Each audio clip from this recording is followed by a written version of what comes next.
Bounces to his Ooh. left, makes a nice move inside the 5-yard line, stays on his feet and goes in for a touchdown. What a 10-yard gain for Braxton Street. What a balance there at the end. So Street from 11 yards out. And the green team is on the board, leading 6-0, 9:15 to play in the first quarter. They're calling him down at the 1. His forearm was down at the 1, so it is a 10-yard gain, but not a touchdown. Still a very impressive run right there. So the 10-yard gain, first down and goal. Actually, second down and inches. They can get a first down inside the 1-yard line. I might be able to call this play call. Bodie up the middle. He pushes himself into the end zone, touchdown. Boyston from 1 yard out, and now it is 6-0 green team. Yeah, the short yardage situations with Boyston in the backfield, it's pretty obvious what's going to be called, and it's pretty tough to stop. Kind of look like Jalen Hurts for the Eagles right there. So from 1 yard out, the touchdown by the quarterback from OBA, Bodie Boyston. He'll go for 2. Boyston up under center. And the one set back behind him is Tucker Oliver. Right out to the right. Now the man in motion. They give it to Street. Street tries to get to the edge and turn it up, and he reverses field. Tries to find some running room, and he does. What another great run by Street. He'll get in for 2. Braxton Street for the 2-point conversion. He didn't get the touchdown, but he gets the conversion. That's right. And that was an impressive run in itself. You know, you can see why Maud was very explosive on the offensive side of the ball this year. A couple of those guys they can flat get it right there. We'll take a break and be right back. It's 8-0, the green over the white. You're watching the 8-man All-Star game on Scortal.tv.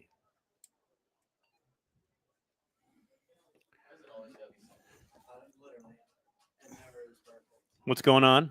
I guess for the first few minutes, the audio wasn't working for the string yard for WWS. It's working now? Yeah. We're sitting here messing with it. We missed a play or two. But, 3, 4, 5, 6 plays. Kind of asking about that, how they do that. That's a good thing about Boyston being the quarterback of Coach Coutts' offense. Looks like he was telling a couple of those guys what to do every play. So yeah, whoever's in there, he can probably tell them what to do.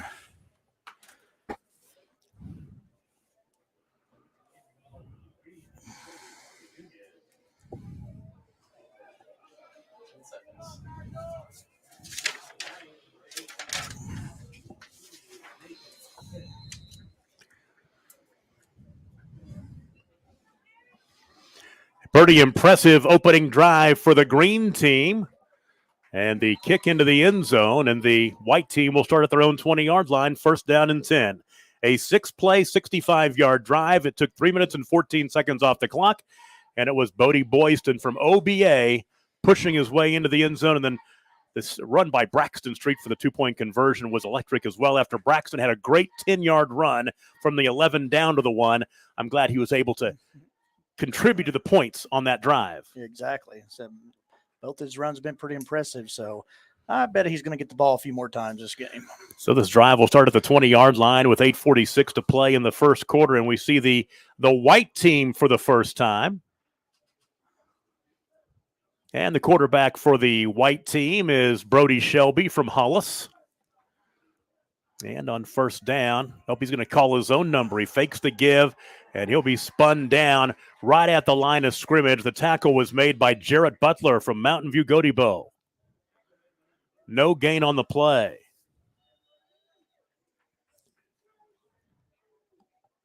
Butler kid's kind of an undersized defensive end, but I think he's pretty scrappy out there. He's not a very big kid when you see him out of pad, so playing defensive end, but he does a pretty good job. I've watched him in practice. He does a pretty good job out there. 1 wide to the left, 2 to the near side, the short side of the field as they empty the backfield. And from the shotgun formation, Shelby puts the man in motion, dumps it out in the near flat. That ball is caught. The tackle immediately. The ball was kicked out late. It's picked up by a teammate. They'll say he was down. The ball was caught by Aaron Resendez from Turpin, and he was blown up. And a loss of 3 on the reception. It was Cole Carlson from Surreal. That was a great play. Read that screen, and great play. Third down and 13, and on their opening possession, the white team finds themselves in third down and long.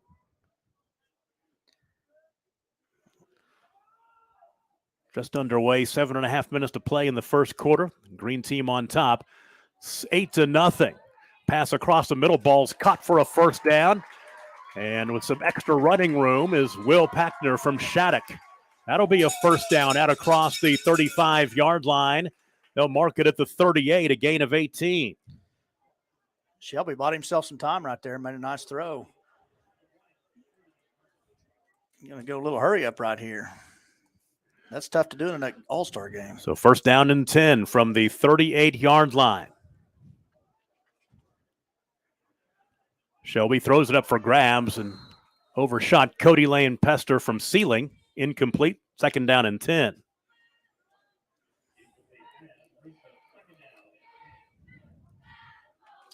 Brody Shelby from Hollis, 5'11", 163 pounds. He's going to OSU, wants to get a degree in applied exercise science. Threw for almost 1,300 yards and carried the ball for over 1,200 yards his senior year. I'm just watching number 56, Caden Farrow from Malika playing nose guard. It's causing all kinds of problems in the middle right there. Last two plays, he's been all over it. He's pretty good. Second down and 10. A little counter give this time. Turning it up left side and some running room across the 40-yard line, across the 45.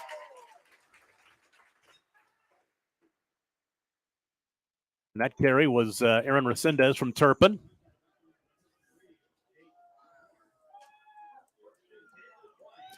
So the gain from the 38-yard line out to the 48, 10-yard pickup. Boy, these guys, we see them not only the football field, also the basketball court. These are multi-sport athletes, almost every one of them. Second down, or first down and 10 from their own 48-yard line, trailing 8-0. Hand off up the middle this time, and not a whole lot of running room for Peyton, or from Cody Lane Pester from Sealing. Tucker Oliver came in there and stepped up in the hole right there from his linebacker position. I know a lot of coaches have been talking about him all week in practice. They've been really impressed with him. Told me to keep an eye on him tonight. So number 24, Tucker Oliver from Velma Alma. So second down and 8 now from the 50-yard line. 6:14 to play in the first quarter. 90 degrees, sunshine here in Miami tonight. Shelby to throw, has some time. Now he's flushed to his right, directing traffic, and he throws it away before he was slung to the turf by Jarrett Butler from Mountain View Gotebo. We've talked about him a couple times. Yep. Getting the pressure on this drive. So that'll bring up third down and 8. A little discussion about a grounding call right there, but I think it made a good decision by the quarterback and good no call by the officials. In an all-star game especially. Yes. On this drive, Shelby's 2 for 4 for 15 yards passing. And they've already converted once on third down and long. Here's a 3rd and 8 call.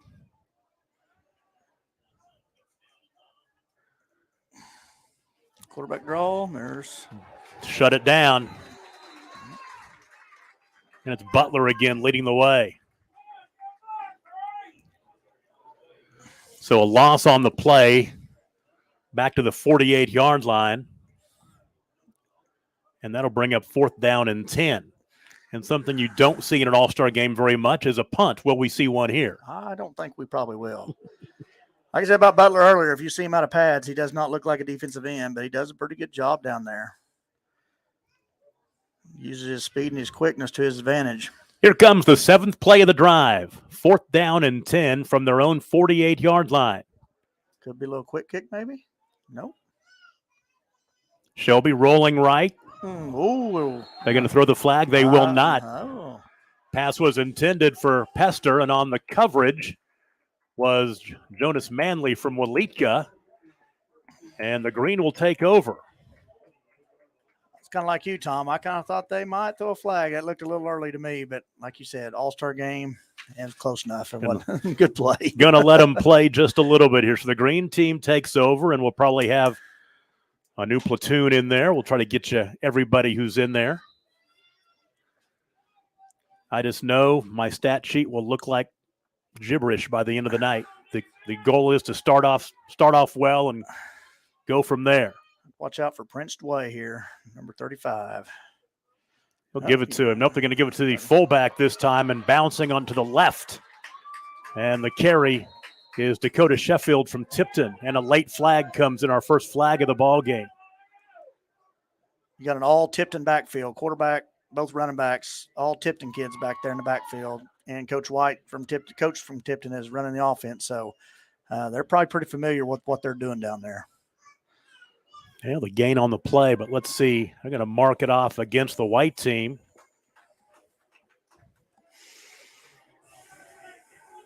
They'll mark it down to the 30-yard line.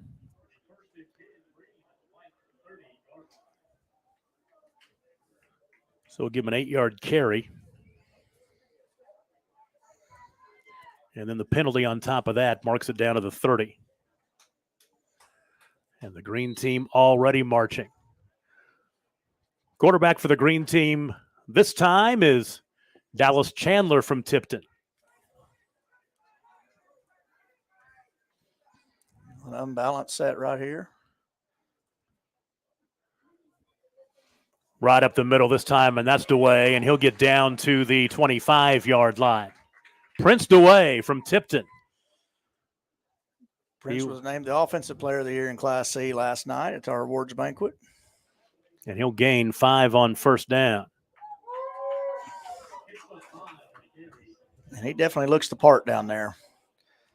A lot of size, and he can also run. He's pretty fast. I think he made the finals in the state at the 100 in the state track meet. So even if for his size, he can run. 2nd down and 5 from the 25. Give it to him again. Huge hole right up the middle. Dragging defenders down to the 5. I don't know. He was probably pretty tough to tackle in Class C this year, I'm going to guess. Gain of 20. And it's first down and goal as the green leading 8-0 with under 4 to play in the first quarter is knocking on the door again.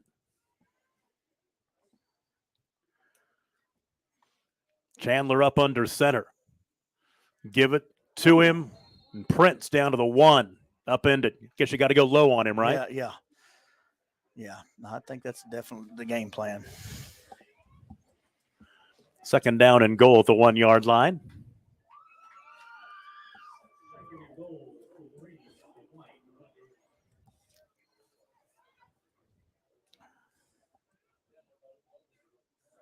They started this drive on the 48-yard line of the white after the white went for it on 4th down and 8.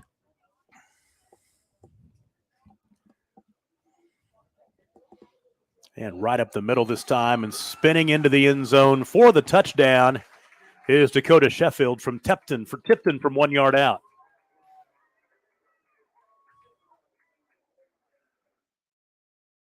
That'll make it 14-0. With 3:02 to play in the first quarter. So a quick start for the green team. From the even districts, the B2, B4, or B6 this year? Yep, there is. B6, B8. B8, yeah. Yep. And then C2 and C4. They'll go for 2. Chandler, little fake, and he'll be tripped up in the backfield. 3:02 to play in the first quarter. The green on top of the white, 14-0. We'll take a break and be right back. You're watching the 8-man All-Star Game on Squirtle.tv and the Sports Animal platforms.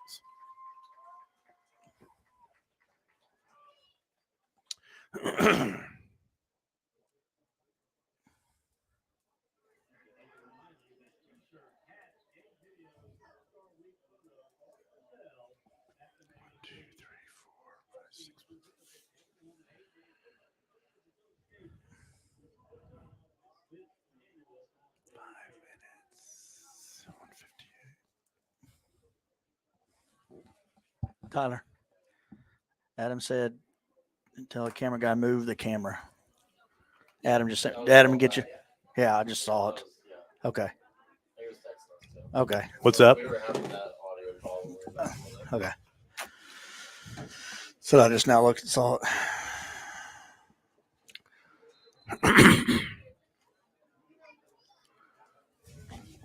I've seen baseball scores today. Wake Forest get beat. Oh, dang. And the kickoff into the end zone again. 14-0 the score, capping a 6-play, 48-yard drive at 1:58 for the green team.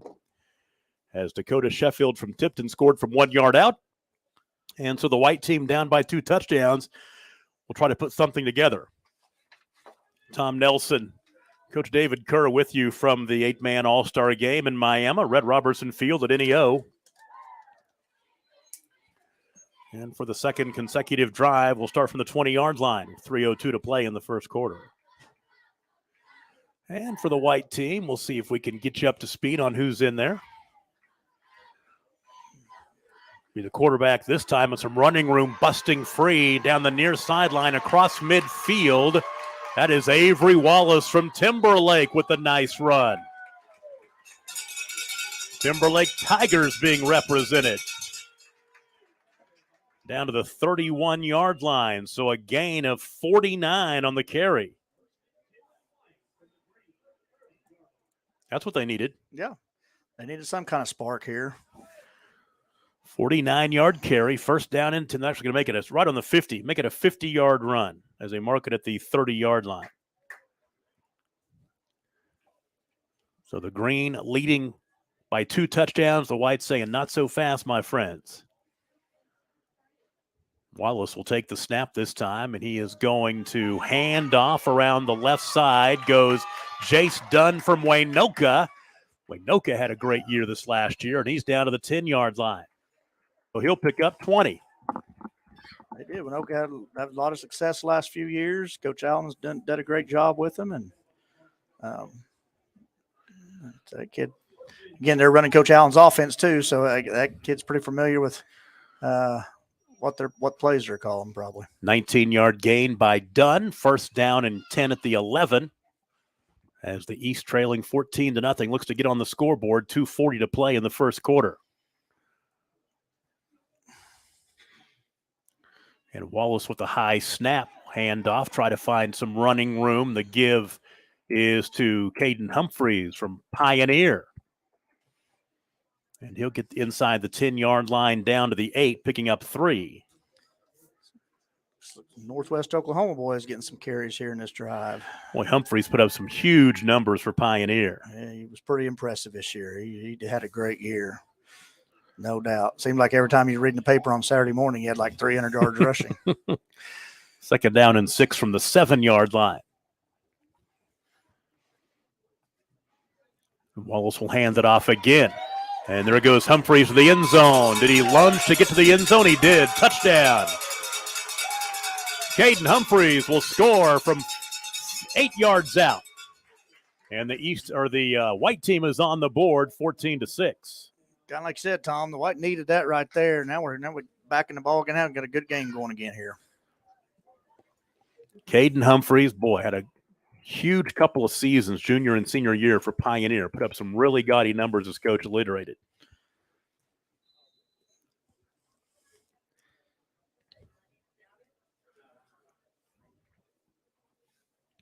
(4-2). And nothing doing as Jace Dunn is stacked up short of the end zone. 1:57 to play in the first quarter. The green leads the white 14-6. We'll take a break and be right back. You're watching the 8-Man Coaches Association All-Star Game on Squirtle.tv.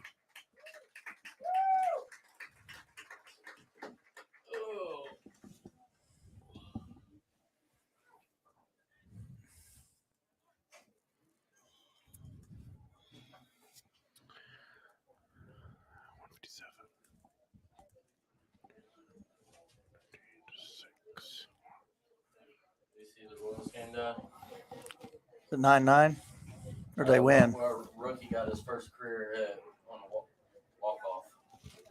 So the Royals won for the first time in 20 games. Yeah, Samad Taylor. God. They're so Jeez, bad. They're so I know, bad. I They're so know. bad. I know, it's hard to believe. I can't even just follow along with them on the computer or my phone. It's just like it makes me. I feel so sorry for Deanie Matthews. Yeah.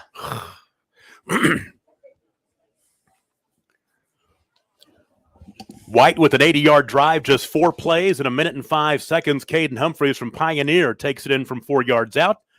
2-point conversion, no good. 1:57 to play in the first quarter. It's 14-6. The Green over the White here at the All-Star Game in Miami. Tom Nelson and Coach David Kerr. Glad to bring you this one on what has become a celebration of 8-man high school football in the state of Oklahoma. The week-long event, basically, when the kids get in there on Tuesday, I believe. Yep. Tuesday morning they come in. Yeah. And then we have stuff for them all week. Tuesday night, we had a little mock casino action, played some blackjack, some fake money, and we have kind of contests, see which team can get the most money. And we took them swimming one night. We had a hypnotist on Thursday night. Of course, we had a big banquet last night for them, and took them to big Miami swimming pool. It's supposed to be the largest municipal pool in the state. So again, a lot of activities for these guys all week. Pretty special. Uh-oh, look out. Joggy Street on the return. He may be gone. He runs away from him inside the 20 to the 15 to the 10 to the 5 and touchdown. And Joggy Street from Maud takes it to the house. Wow. That's kind of how you answer right there. Again, those kids from Maud, you can saw them on the first drive, and they were very explosive offensively this year. They had great offensive numbers, and you can see why. They got some athletes back there. So that was pretty impressive. So the 80-yard kickoff return, and just like that, it's now 20-6. No lineup for the 2-point conversion. That's always a hard thing in all-star games like that, special teams. You probably don't spend a whole lot of time on special teams, and so I highly suggest the White team not kick it deep anymore. I might onside it every time. He exploded. So they'll go for 2. And back to throw this time. The pass across the middle is dropped. Dallas Chandler's pass incomplete. So 1:43 to play in the first quarter. 20-6. The Green over the White. We'll take a break and be right back. You're watching the 8-man All-Star Game on Squirtle.tv and the Sports Animal platforms.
Well, Joggy Street had 3 kickoff returns for touchdowns, actually 2 during his senior year. That would be his 3rd as he took that one to the house to give the Green team a 20-6 lead. And another kick into the end zone. I'll tell you what, that's a really nice job done by the White team kicker. Is that Triton Mack from Dewar? No, it's Green team kicker. A Green team kicker. Nunez from OBA. Yep, exactly. Yeah, that's kind of a luxury to have, somebody kicking the end zone every time. And he's going, from what I understand, he's going to go walk on at SWAZU, and he is going to try to be a kicker. Well, he's got the leg for it. He can definitely tell right there. That's such an advantage in 8-man football. If you have somebody kicking the end zone and teams starting from the 20, because it's hard in 8-man football to keep a kickoff return from at least start going to the 40 every time at least. Well, the White team will get it right back, trailing once again by 14 points. And on first down, option pitch to the near side, and a tackle behind the line of scrimmage.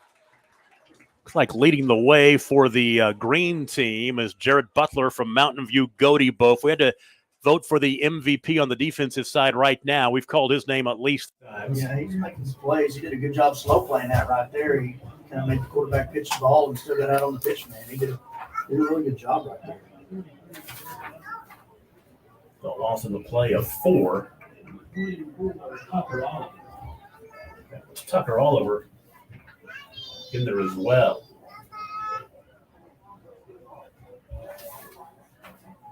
A minute to play in the first quarter.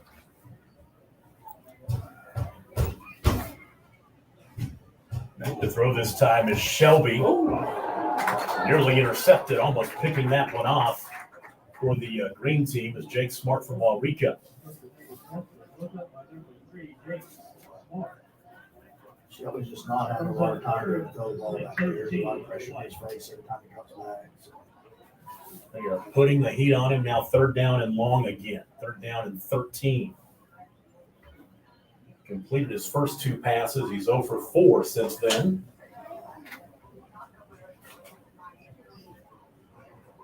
You're late in the first quarter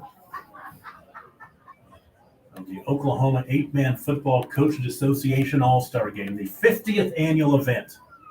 50th annual All-Star Game. Bad snap. Ball's on the ground. Fall back at the 6-yard line. For the loss from the 17-yard line back to the 6, a loss of 11. This might be a situation you actually see a time.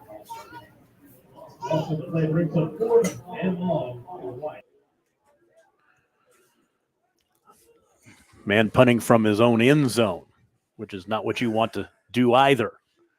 And you're punting against the wind. It might be smart they just let this play clock run out. They can do that the final 20 seconds. Actually, it's, they can do it. There's about a 1-second differential. That way you can at least set up your punt and not have to punt into the wind. Brody Shelby will step back there. He'll go ahead and kick it away, angling toward the near sideline. Not a great punt. It will take a white team roll, picked up on the bounce, though, by Braxton Street, and Street will go down at the 35-yard line or so, and that is where the green team will take over 1st down and 10. When we come back, the first quarter is in the books. The green team leads the white team 20-6, and you're watching the 8-Man Coaches Association All-Star Game on Squirtle.tv. Looks like John's coming in here.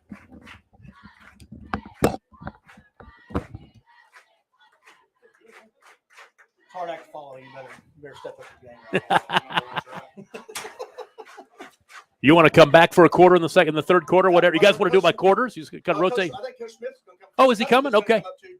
So we'll figure something out. Okay, sounds good. Give you about half a quarter. I've got That's fine. down there before Okay. halftime stuff starts. That's cool. That's cool. Let's see here. So we're coming back here with the green team. 35-yard line.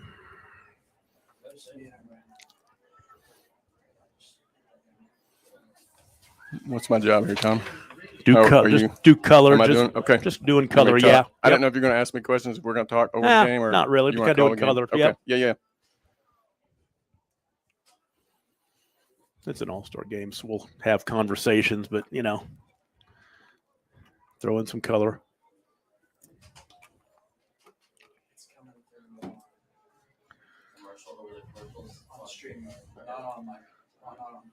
All right. 1 second, Tom. Okay.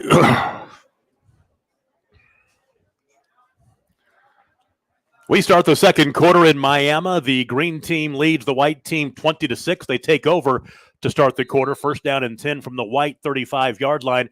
We're joined now by John Claiborne, who will take over and talk with us here in the second quarter. And on 1st down around the near sideline and tiptoeing out of bounds about the 20-yard line, a gain of about 15 on the carry. And that is a nice carry for Jackson Meyer from Ringwood getting his first carry. They'll mark that ball at the 19-yard line, so a gain of 16. And Coach Claiborne, it's been a fun week, I assume, for you up here as well. It's a ton of fun. I've done it several years. Been very fortunate to be around this game for a long time, but it's so much fun. Right up the middle, inside the 10 to the 5, touchdown green team. And that is Tucker Oliver from Velma Alma breaking free.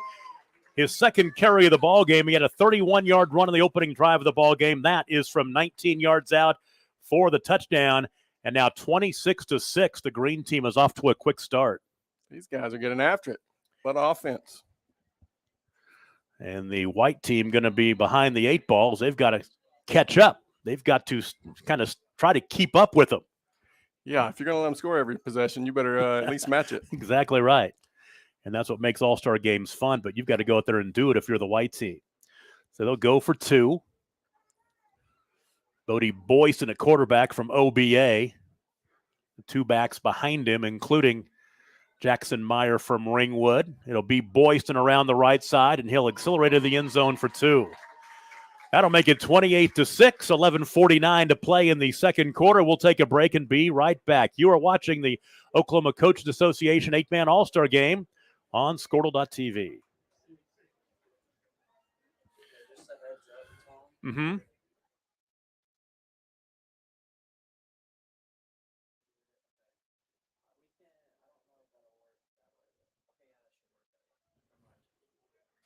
Okay. Okay. It's just the audio from you guys is coming through on the WWLS during commercials, Oh, and there's nothing that we can do to prevent that. So okay. we'll try to remember to mute Turn it down. Okay. Muted every time. See, I don't even think that's gonna work because it's literally just taking the audio from You're going to wear that pin out. I know. These guys don't slow it down. the master. Well, I guess they've scored every possession. I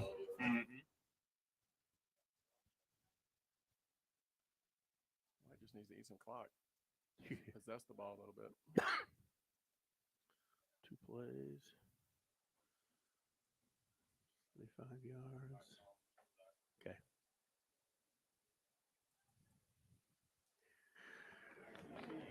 Another short drive to start the second quarter. 2 plays, 35 yards. Took 11 seconds.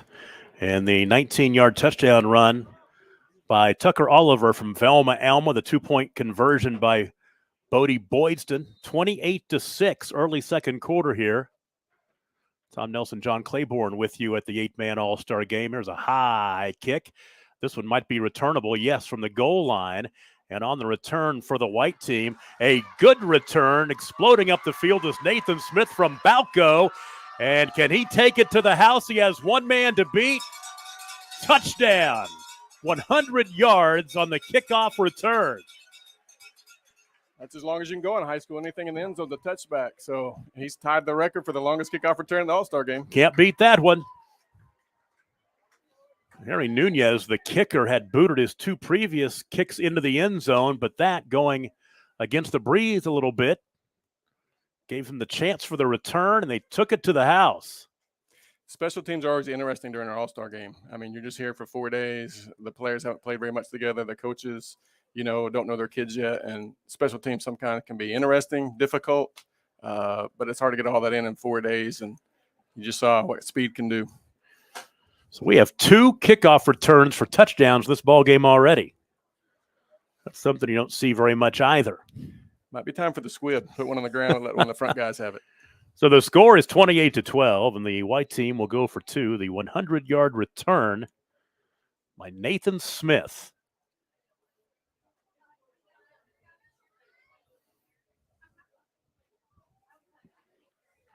Up under center, the quarterback, Avery Wallace, will give and into the end zone 4-2. And that carry was Caden Humphreys from Pioneer. 11:35 to play in the first half. 28-14 green over the white. We'll take a break. Be right back. You're watching the 8-man Coaches Association All-Star Game on Squirtle.tv.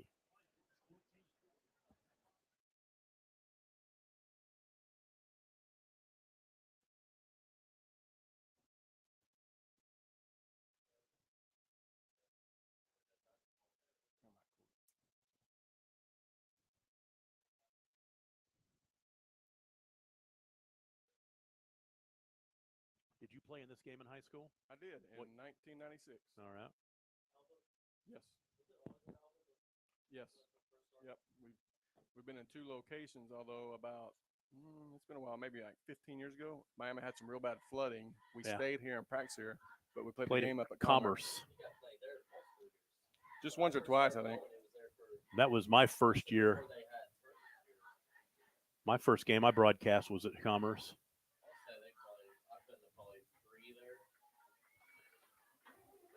What high school you go to? Pond Creek Hunter. PCH?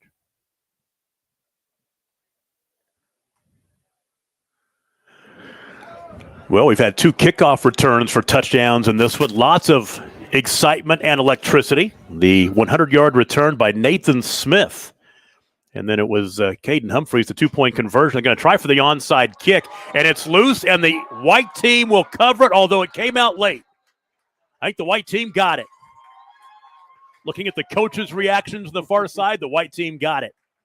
Well, that's what we needed to stay in the game. You know, the white needs to possess the ball a little bit and eat some clock and keep the green offense off the field. So the white team trailing 28-14. They'll take over, first down and 10 at the green 49.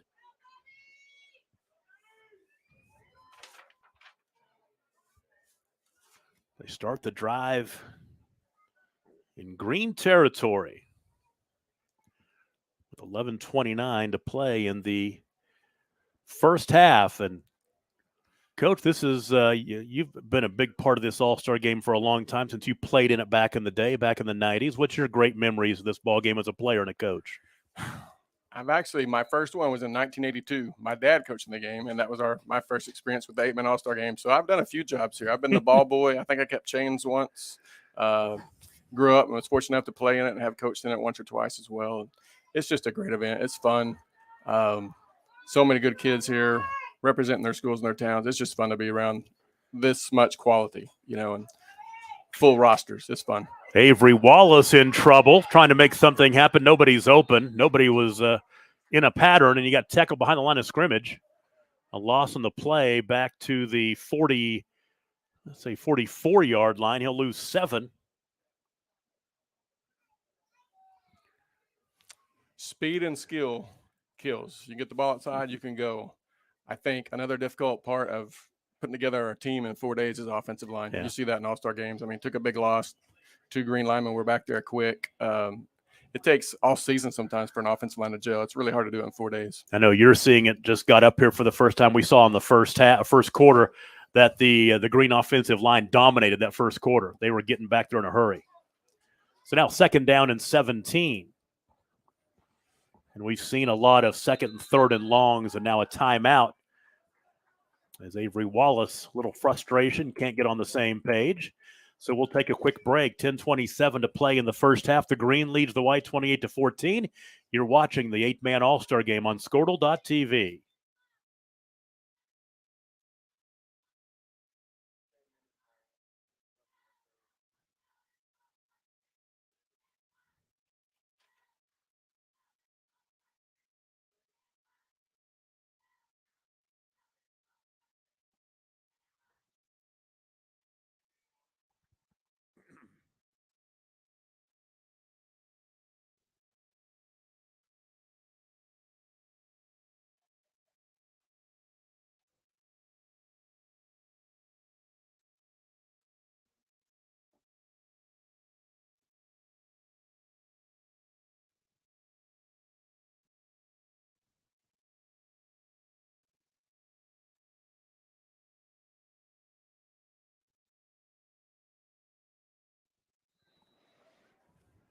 Coming out of the timeout, 2nd down and 17.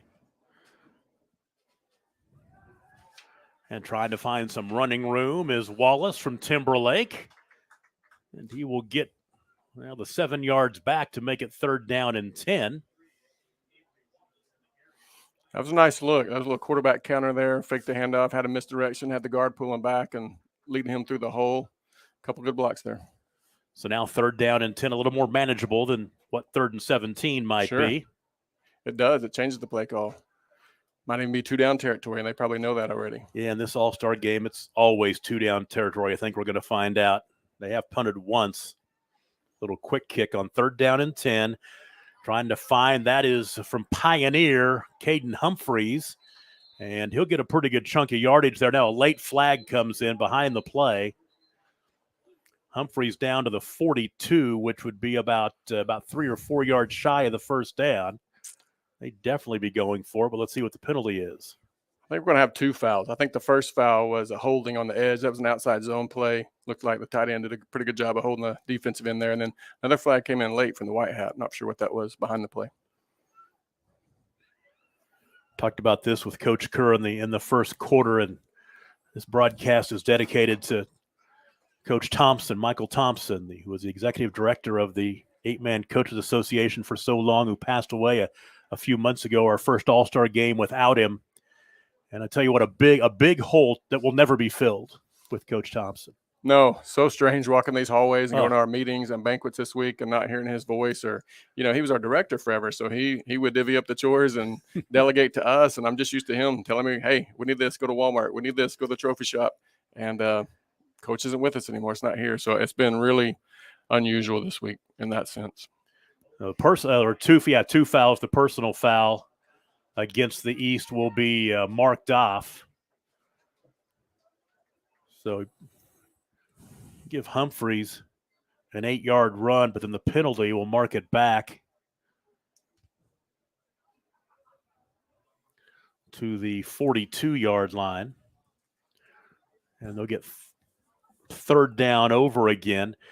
Coach Thompson, he invited us over here, 15 or so years ago when I was at Chisholm Trail Broadcasting to come down here and broadcast this ball game. And we made the trip over here, and we're the only radio station broadcasting at the time. And it was so much fun. We've been coming back every year now. I'm at Squirtle doing it here, but Coach Thompson was such a huge part of that.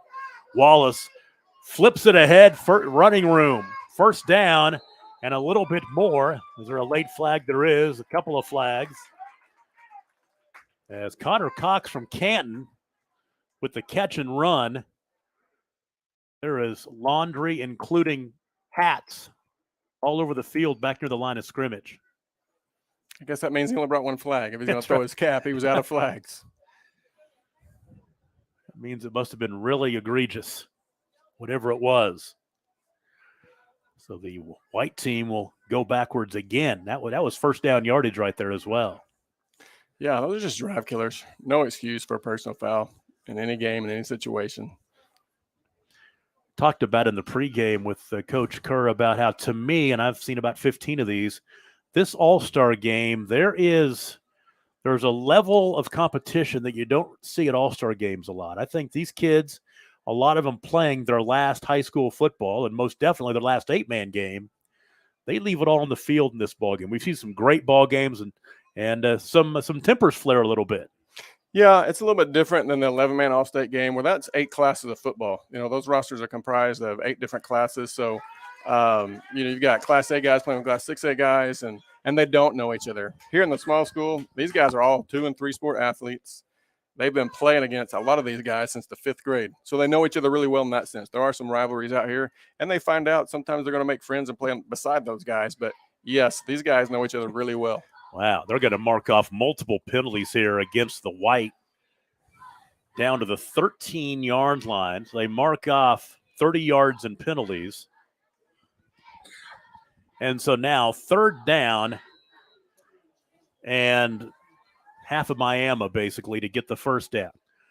Reverse and ball loose, and the fumble is covered by, let's see who that was. 35, Prince Douay. Yep. We'll talk about him a lot, and he makes a big defensive play right there. What do you call on 3rd and half a mile? So you see the reverse, a little trickery from the coaches and just not executed very well. Backed up, makes it even a little bit harder trying to stay out of the end zone to avoid the safety, and just shot themselves in the foot the whole drive. Backwards, fumble. So it'll be first down and goal at the 3-yard line.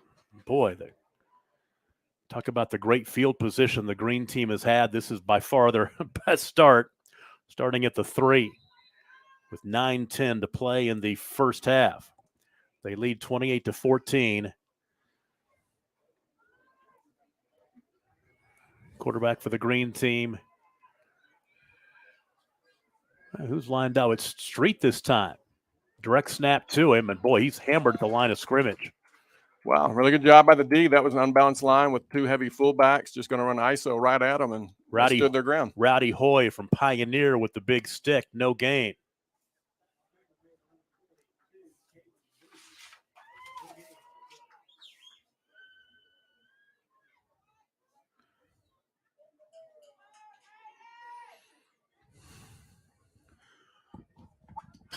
So 2nd down and goal. And this time it's DeWay into the end zone for the touchdown. From 3 yards out. Yep, hard for the stop. Hard to own that 1 yard for 4 plays. That'll make it 34-14, 8.5 to play in the first half.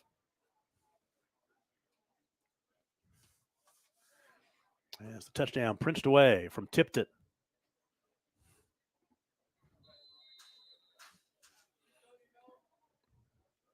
Can a guy win both MVPs? Can he be defensive and offensive MVP? I mean, he had the fumble recovery to set it up and then turned around and scored 2 plays later.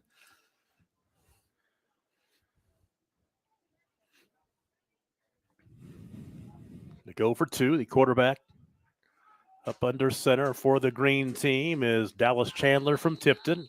And before we get underway, a timeout. Let's take a quick break. 8:30 to play, 34-14. 2-point conversion coming up. You're watching the 8-man All-Star Game on Squirtle.tv.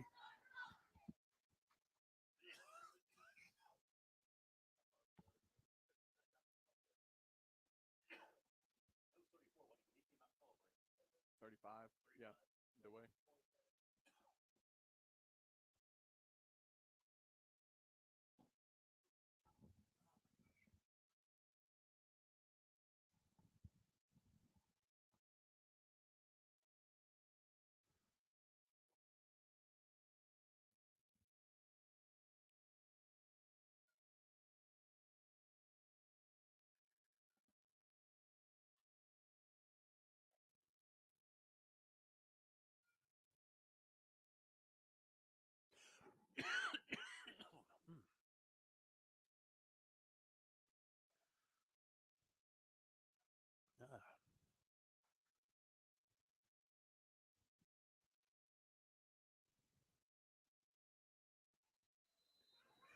They'll try to give the 2-point conversion.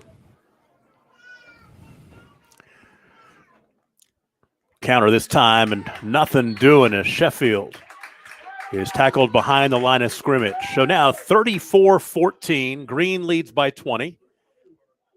And we'll quickly take another break. White team gets a shot when we come back. You're watching the 8-man All-Star Game on Squirtle.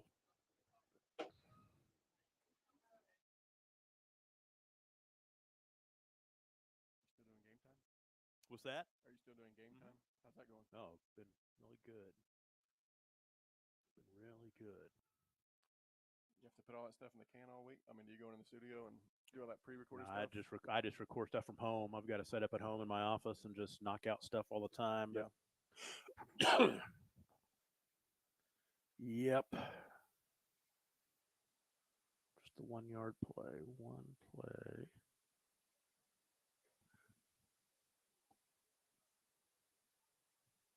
That was 2 plays. Yes. It's 2 plays. 40 seconds. And the D stopped 2 out of 3. I mean, that's still gave up 6 points. A 2-play drive took 40 seconds and princed away. The 3-yard touchdown run, the 2-point conversion, no good. 34-14 the score. And now the white team down by 20.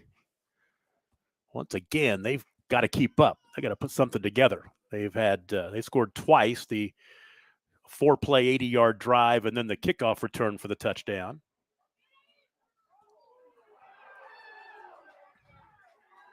And that return, not a whole lot doing. Yeah, I went with a high onside, kick it short. Hopefully somebody else will get it, or the coverage can get there before the deep guy gets it. That's usually the next kick after you see one returned. So it'll take over from the 19-yard line. 1st down and 10. 8:24. I mean, we talk about it's a 20-point game, but this is 8-man football. And 20 points is nothing Oh, it's never in eight-man safe. football. It's never safe. We don't have the 3-point line, but it's similar. You can see runs and streaks, especially in an all-star game. But I think even just 2 years ago, one team had a 30-point advantage Yes. and the other team tied it up. Yeah, you're exactly right. So the green team down by 20. And Shelby back out there at quarterback. There's Brody Shelby from Hollis. And before we get underway, they're going to burn a timeout. Let's go ahead and keep this one right here. We've taken enough breaks over the last 5 minutes or so. And Coach, talk about your impressions of this week and getting a chance to be around these kids. The city of Miami, first of all, does such a great job. And then NEO hosting us does an outstanding job as well. But it's really probably for most of these kids, the closest thing they're going to experience to a bowl game. I mean, we come in and we get treated like royalty. We eat really well 3 or 4 times a day. They take us swimming. They take us to the movies. They take us bowling. We do some kind of team activity and sometimes some competition stuff every night between the teams. Have the banquet at the end of the week. Had over 500 people at our banquet, biggest banquet ever last night. Wow. Had to move venues because we outgrew it. So it's just growing. And, I think being the 50th is something really special. We probably have a few extra people here tonight because it is the 50th. But I think that just shows you the amount of momentum 8-man football has right now in the state of Oklahoma. First 30 years this event was played in Alva, Northwestern. In the last 20 years, it's been here in Miami. And it's just, you're right. The people of Miami go above and beyond. They got great sponsorship up here, got lots of scholarships you're providing kids. It's just become a great event. Coming out of the timeout now, first down and 10 from the 19-yard line for the White. Little jet sweep around the right side, turning up and finding some running room and popped out of bounds at about the stick. He carry by Will Packner from Shattuck. They'll move the chains, gain of about 10 or so, enough for the first down. Just a nice job of getting outside, sealed the edge, made a good cut, got upfield. That's all the White's looking for is consistency. So first down and 10, move the chains at the 29-yard line. 8 minutes and change remaining in the first half here. This time Shelby will fake the give, throw, ball caught. Running room across midfield and down to the 45-yard line. Nice little run after the catch. It's Camden Yelk from Buffalo, coach's son. Little play action. They fake the power play, let the quarterback roll out, get out of the pocket. Corner got in a bind, didn't know whether to come up and force the quarterback or stay in coverage, and really became almost an impromptu RPO. 26-yard hookup.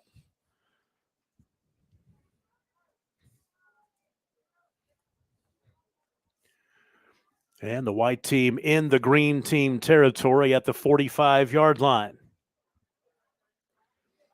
And Shelby this time will fake the give, dump it off wide open. And once again, it's Yawk inside the 20 to the 15-yard line. And saving a touchdown was a tackle by Cole Carlson from Cyril.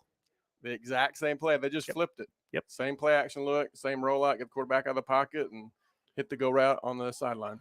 Down to the 13-yard line, a gain of 32 that time. So back-to-back completions, 26 and 32 yards to Yawk. And it's first down and 10 at the 13-yard line.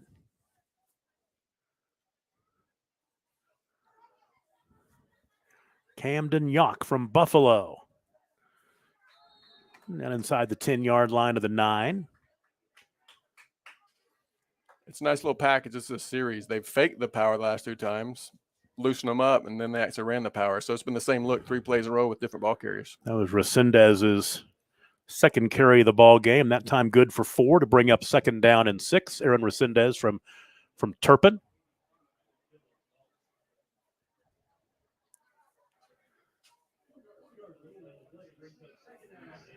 So second down and 6 from the 9-yard line. Boy, the White needs to score here, down by 20, 34-14. Tom Nelson, John Claiborne with you from the 8-man All-Star game in Miami. And rolling to his right this time, trying to get to the edge is the quarterback Shelby, and Shelby gets near the stick before he's pushed out of bounds. And I think he'll get a mark good enough to get the first down. It should be first and goal. Nope, it's going to be 3rd down and inches. That's what I get for assuming, right? Sometimes you get a pretty good view up here. Sometimes we even see things differently than the officials, or we might actually have a better viewpoint than they do sometimes. Down to the 9-yard gain. It's 3rd down and short inside the 5. As the clock is stopped right now, just shy of the midpoint of the 2nd quarter. On a hot and humid evening in Miami, 90 degrees. We haven't had much summer here yet, but it sure hit today. Right up the middle this time, the carry by Cody Lane Pester from Sealing, and he's in for the touchdown to make it 34-20. Nice drive, lined up in the same formation, found some rhythm, same backfield. You saw, I think, the only thing that was different on that package was the quarterback sweep, but for the 5 plays on that drive, by the same formation, off the same series, and just looking better, looking consistent, gaining their momentum a little bit.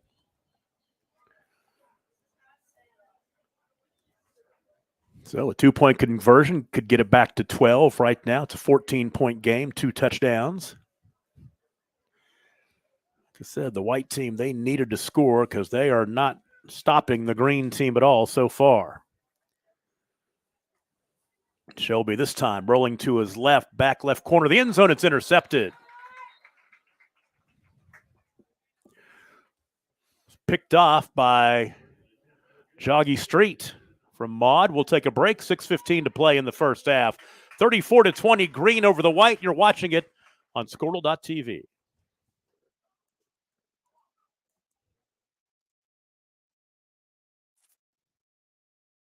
Put some air under it, TK. You had him open in the back of the end zone.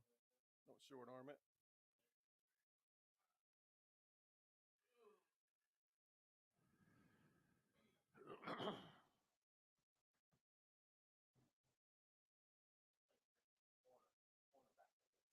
Did you?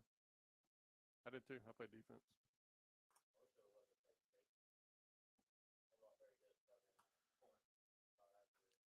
I think safety's more fun.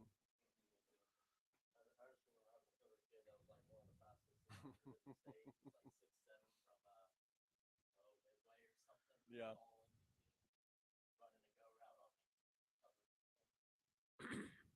Cheat. You got to hold him. Use it offhand.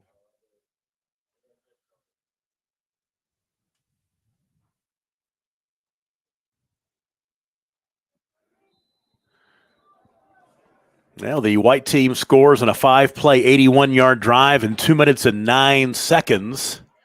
And the kick is picked up off the bounce by Jonas Manley of Welitka. Not a whole lot there on the return.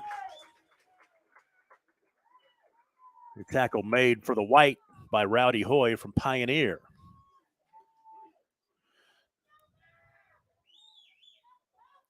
So 1st down and 10. Line of scrimmage will be the 24-yard line. I think both teams have decided we're not going to kick it deep anymore. We've seen enough of that. We've had 2 kickoff returns for touchdowns, 80 yards and 100 yards. And so we'll get the first string offense, or the first offense we saw now, Bodie Boydston. Now, if you're just joining us, we had a really serious injury in the second play of the ball game on the green team as Gavin Ridge from Maud injured his lower leg, and he was taken out of here on a stretcher. And that carry by Braxton Street. Nice cutback. A lot of bodies in front of him. Cut it back across the field. Nice gain. Out to the 32-yard line, so he'll pick up 8. Braxton Street, that's his 4th carry of the ball game.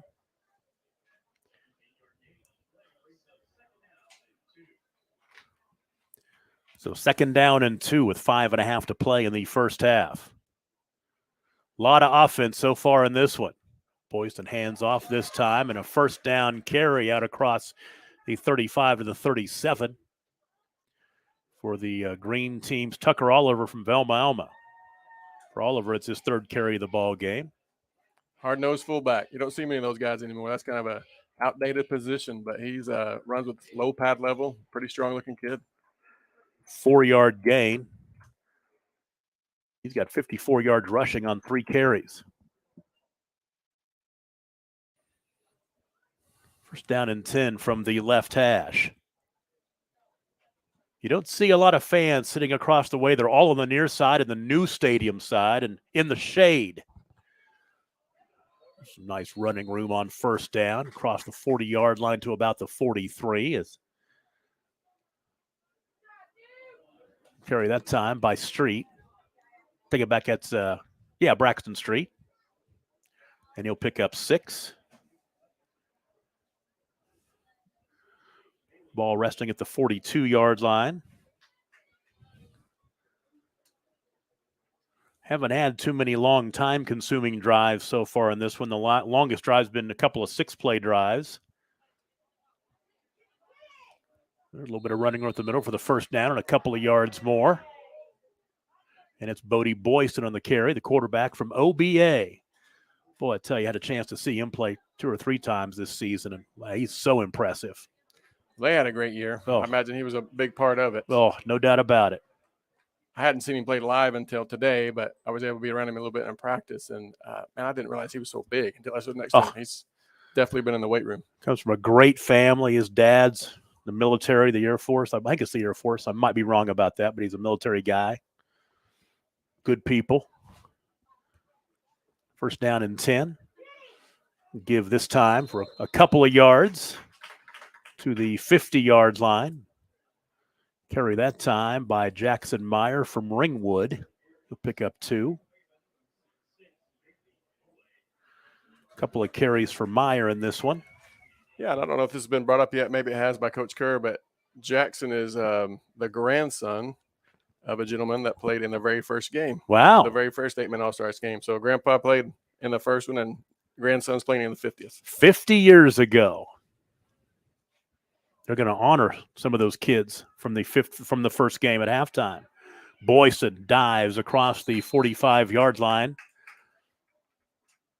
Mark him out of the near sideline. At the 44, gaining 4.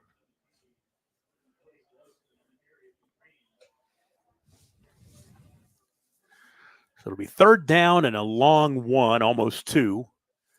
Running this clock down, under 3 to play in the first half. And you look at Bodie out there right now as he takes command of that huddle. He's a big kid. Yeah, he's as big as some of those linemen. Definitely big as the tight ends. Yeah, I'll get you those numbers here on him. 6'4", 200, and I think he weighs more than that. Oh, nice spin move and across the 40-yard line down to the 39. That's Tucker Oliver. He's having a nice game here tonight as well. Mark him down at the 38. He'll pick up 6. For Oliver, his 4th carry of the ball game. Now 60 yards on 4 carries. Runs low pad level, big, strong legs. Not very much fun to tackle sometimes. Set the chains. The clock will be put back in motion.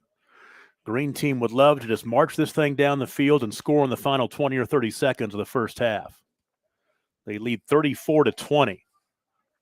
And this play could take us under 2 minutes in the first half. Boyson to throw, and he is going to be sacked eventually. First guy to him was Rowdy Hoy. He needed some help. Play action pass, took a little too long. Also had a blitz, just perfect storm, and was on him way quick. I think Caden Dishman from Weber's Falls might have cleaned him up. The loss back to the 45-yard line, a loss of 7.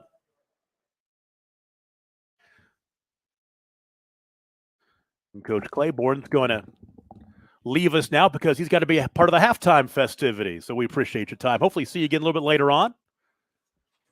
Final 1:25 now and a timeout on the field. Timeout called by the green team on 2nd down and 17. We'll take a break and be right back. You're watching the 8-man All-Star Game on Squirtle.tv.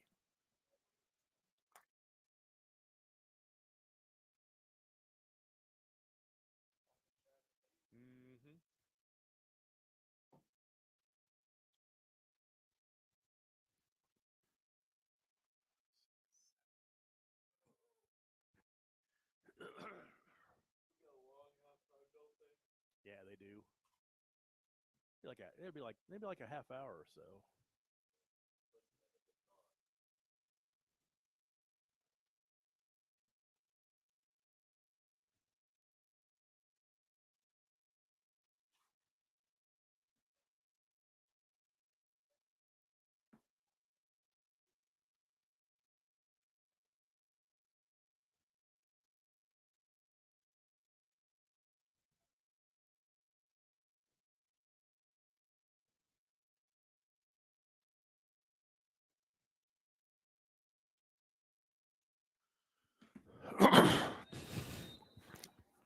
Second down and 17, a minute 22 to play in the first half.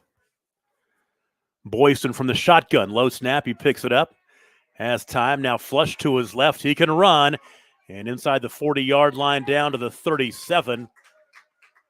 To get some of it back, about 7 or so to bring up third down and under 10, about third down and 8. Mark it at the 36-yard line, so a gain of 9 on the carry by Bodie. Third down and 8 from the 36. He stopped the clock when he got out of bounds at 1:13 to play in the first half. Green team up by 14. They've never trailed. Jumped out early, 14-0. Led 28-6, and now 34-20.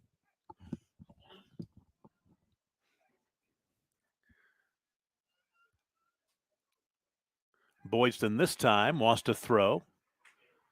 Near sideline, ball caught at the 21-yard line. And it was caught by his teammate, Harry Nunez. Tackle was made by Camden Yonk of Buffalo. Nunez's second catch of the night. Actually, Boyston has 2 completions, both to Nunez. Down to the 18, a gain of 18. So Boyston 2 for 2 passing, the only 2 passes thrown by the green team. They really haven't needed it. They haven't needed to throw the football. They've had short drives, special teams touchdown. This time it's Bodie around the right side, and he'll get down to the 14-yard line before he is run out of bounds. Tackle was made by Caden Dishman of Webbers Falls. Mark him at the 19.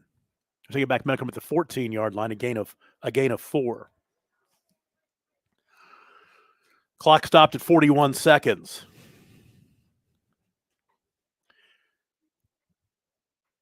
Green team would love to just stick it in right here at the end of the first half.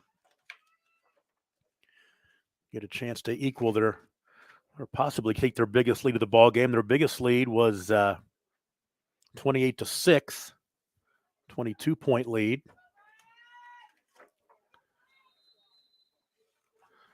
And a timeout called. Green team calls it.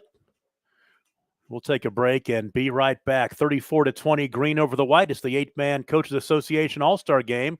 And it's on Squirtle.tv as well as the Sports Animal platform.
Second down and 5 for the green team from the White 14-yard line. Around the near side, inside the 10-yard line, down to the 5. And the carry that time by Tucker Oliver. I didn't see him. Did he go to a knee? Did he go down? They blew the play dead at the 8-yard line. Okay. Gain of 6 brings up 3rd down and inches.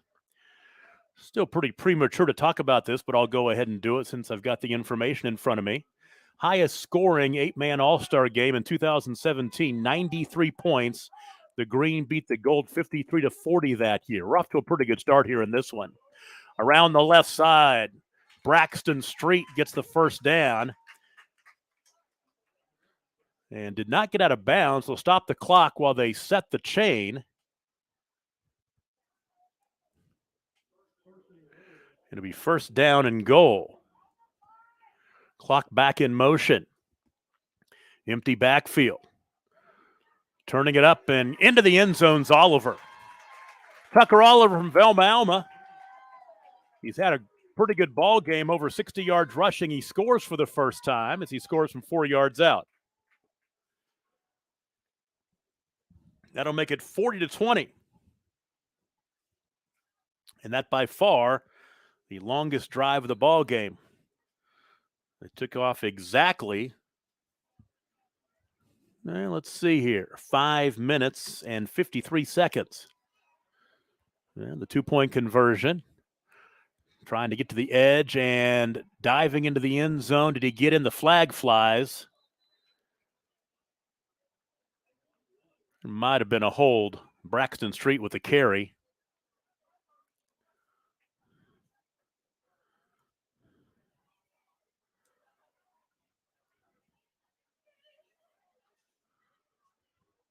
This all-star officiating crew will discuss. And they're going backwards. They will try it again. Talked about how Harry Nunez from OBA is going to SWAZU to be a kicker. We've seen him boot it to the end zone here. They might give him a chance to, well, nope, it's actually a penalty against the white team. I thought it was going against the green team. It's against the white team.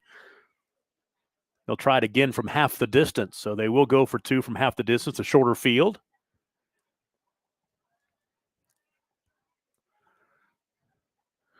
Boyston grabs his mouthpiece off of the ground, sticks it in his mouth, and hands off. They'll let Street get it this time.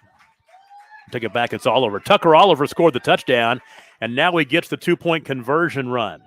15 seconds to play in the first half, now 42-20 Green. We'll take a break. You're watching it on Squirtle's coverage of the 8-man Coaches Association All-Star Game.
Now the green team scores in a 13-play, 76-yard drive that took 5 minutes and 53 seconds off the clock.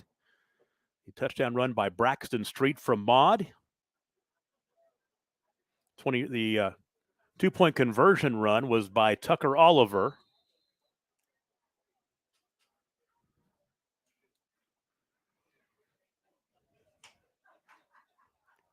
Take it back. It was actually Oliver with the touchdown run, I believe, and Oliver got the 2-point conversion run as well. And so the East will have, or excuse me, the white team will have it here for the final 15 seconds, starting from the 35-yard line.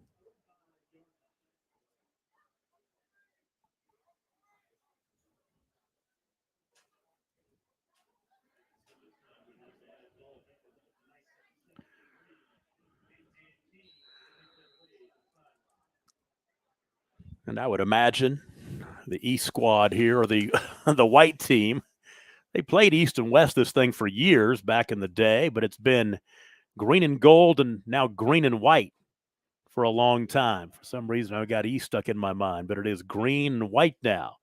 And we've got a timeout.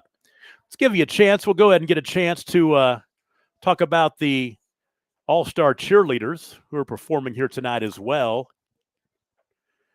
Go ahead and run through those really quick. Hannah Owen from Caddo, Jackie Grigsby from Canton, also Alexa Delgado from Canton, Holly Buckelman from Cherokee, Skylie Thompson from Cyril, Janie Rimple from Forgan, Joea Howard from Midway, Tiffany Lawrence and Gentry Biggs from O'Keene, Carly Fournier from OBA, Madison Duncan from Pioneer, a couple of Pond Creek Hunter Lady Panthers, Hannah Foster and Jenna Davis, Chesney Higgins, Ella Macbeth and Avery Gilpatrick, also Aniston Needham, all from Quinton, Kyanne Randolph and Cadence Wilson from Ringwood, Libby Carter from Ryan, Carly Decker from Timberlake, Myra Hannah, Alexis Cardena, and Zany Ibsen from Turpin, and from Waletka, Kendall Shanneman, Haley Fisk, Reagan Lee, and Sadie Williamson. They will be performing at halftime for this all-star crowd here in Miami. See if they try to hit on something big here near the end of the first half, final 15 seconds. It's going to hand it off to Cody Lee Pester from Sealing. He already got across past the first down marker after the 47-yard line. But he'll gain 12. And they'll set the chains, put the clock in motion, and we will arrive. They're going to try to get one more playoff. I don't think they're going to. Nope, they won't. Green team will take a 22-point lead to halftime. They lead the white 42-20 in the golden anniversary, the 50th annual Oklahoma 8-Man Coaches Association All-Star Contest. Halftime at Miami. Second half coming up. Stick around. You're watching it on Squirtle.tv as well as the WWLS Sports Animal platforms.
first half wrap up. Yep. Go back and recap the scoring. That'll take forever.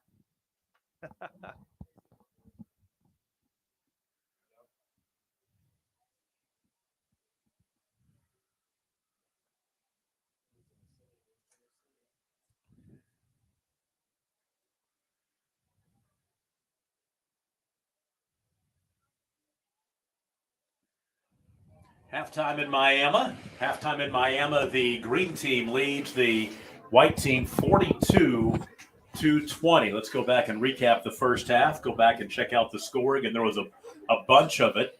The green team got on the board first in their opening drive. Bodie Boyson scored from 1 yard out. Braxton Street with the 2-point conversion run to make it 8-0. Capped a 6-play, 65-yard drive in 3 minutes and 14 seconds. They took a 14-0 lead at the 3-minute mark on Dakota Sheffield's 1-yard touchdown run. Capped a 6-play, 48-yard drive in 1 minute and 58 seconds. 3:02 to play in the first quarter, and the score was 14-0. The green team. The white got their first touchdown of the ball game with 1:57 to play in the first quarter on a 4-yard touchdown run by Caden Humphreys. That made it 14-6. 2-point conversion run, no good. A 4-play, 80-yard drive in 1 minute and 5 seconds. 1:57 to play in the first quarter. 14-6. Green team, our score. And the green team came back on the ensuing kickoff as Joggy Street, took it 180 yards for the touchdown on the kickoff return. 2-point conversion pass was no good. 1:43 to play in the first quarter.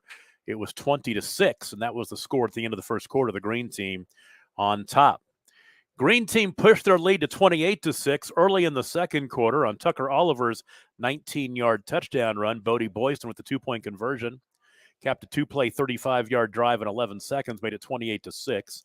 And then on the ensuing kickoff, a 100-yard kickoff return for a touchdown for Nathan Smith. Made it 28-14. A 2-point conversion run by Caden Humphreys made it back to a two touchdown ball game. The green team would score to make it 34-14, 8:30 to play in the second quarter as Prince DeWay scored from 3 yards out. 2-point conversion run, no good. Capped a two-play, 3-yard drive after that. The drive started after a fumble.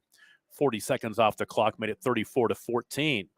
But the white answered back. Cody Lean Pester, a 4-yard touchdown run, capped a 5-play, 81-yard drive, took 2 minutes and 9 seconds off the clock. 2-point conversion, no good, made it 34-20 with 6:15 to play in the first half. And then Tucker Oliver scored from 4 yards out. He got the 2-point conversion run as well in the final 15 seconds of the first half, capped a 13-play, 76-yard drive, and it took 5 minutes and 53 seconds off the clock, and that is where we are at halftime, 42-20. The green leads the white. Take a look at some of the numbers in this one. First of all, for the white team, 17 rushes for 133 yards. Their leading rusher is the quarterback, Brody Shelby from Hollis, 8 carries for 73 yards rushing. And through the air, the white team, 4 of 8 passing for 73 yards. It's all done by Brody Shelby. So 25 offensive plays for 206 total yards for the white team. For the green team, 28 rushes for 132 yards. Leading rusher is Prince DeWay, has 4 carries for 32 yards and a touchdown. Tucker Oliver has 6 carries for 20 yards and 2 touchdowns. And then Braxton Street has 6 carries for 28 yards as well in the first half. Bodie Boyson has 7 carries for 27 yards and a touchdown. Through the air, Boyson's 2 for 2 for 30 yards. Both catches made by his teammate, Nunez.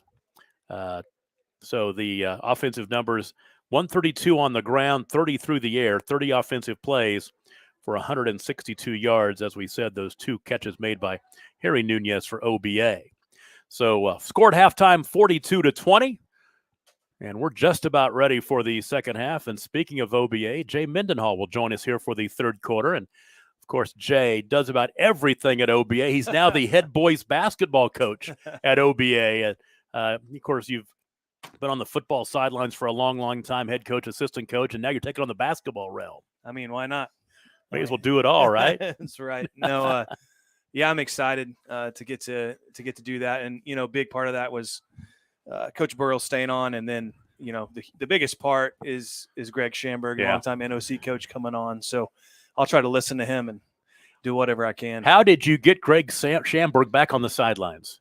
Man, that's a God thing. I don't, whatever he was doing in his mind, I just appreciate it because, he didn't need to do any of that. He just wants to be around kids and he knows the game so well. He just, guys like that, when you've done it that long, you can start to realize what lasts, what will make an impact. And I think he is doing that definitely at the YMCA right now, and he has some space to help. So I'm super thankful for that. He was the head coach at NOC Enid, went to the job as the director of the Denny Price YMCA in Enid, and now he's going to get back and help you out on the sidelines. I spent a lot of time on buses with Greg Schamberg over the years broadcasting NOC Enid Jets basketball. So yeah. Short opening kickoff will give the ball to the white team at the 35-yard line as we get underway. And tell you what, your OBA guys have made a bit of an impact in this game already. Yeah, even, you don't think about it too much, but man, a kicker can make a really big difference in a game like this. If they can't return the ball,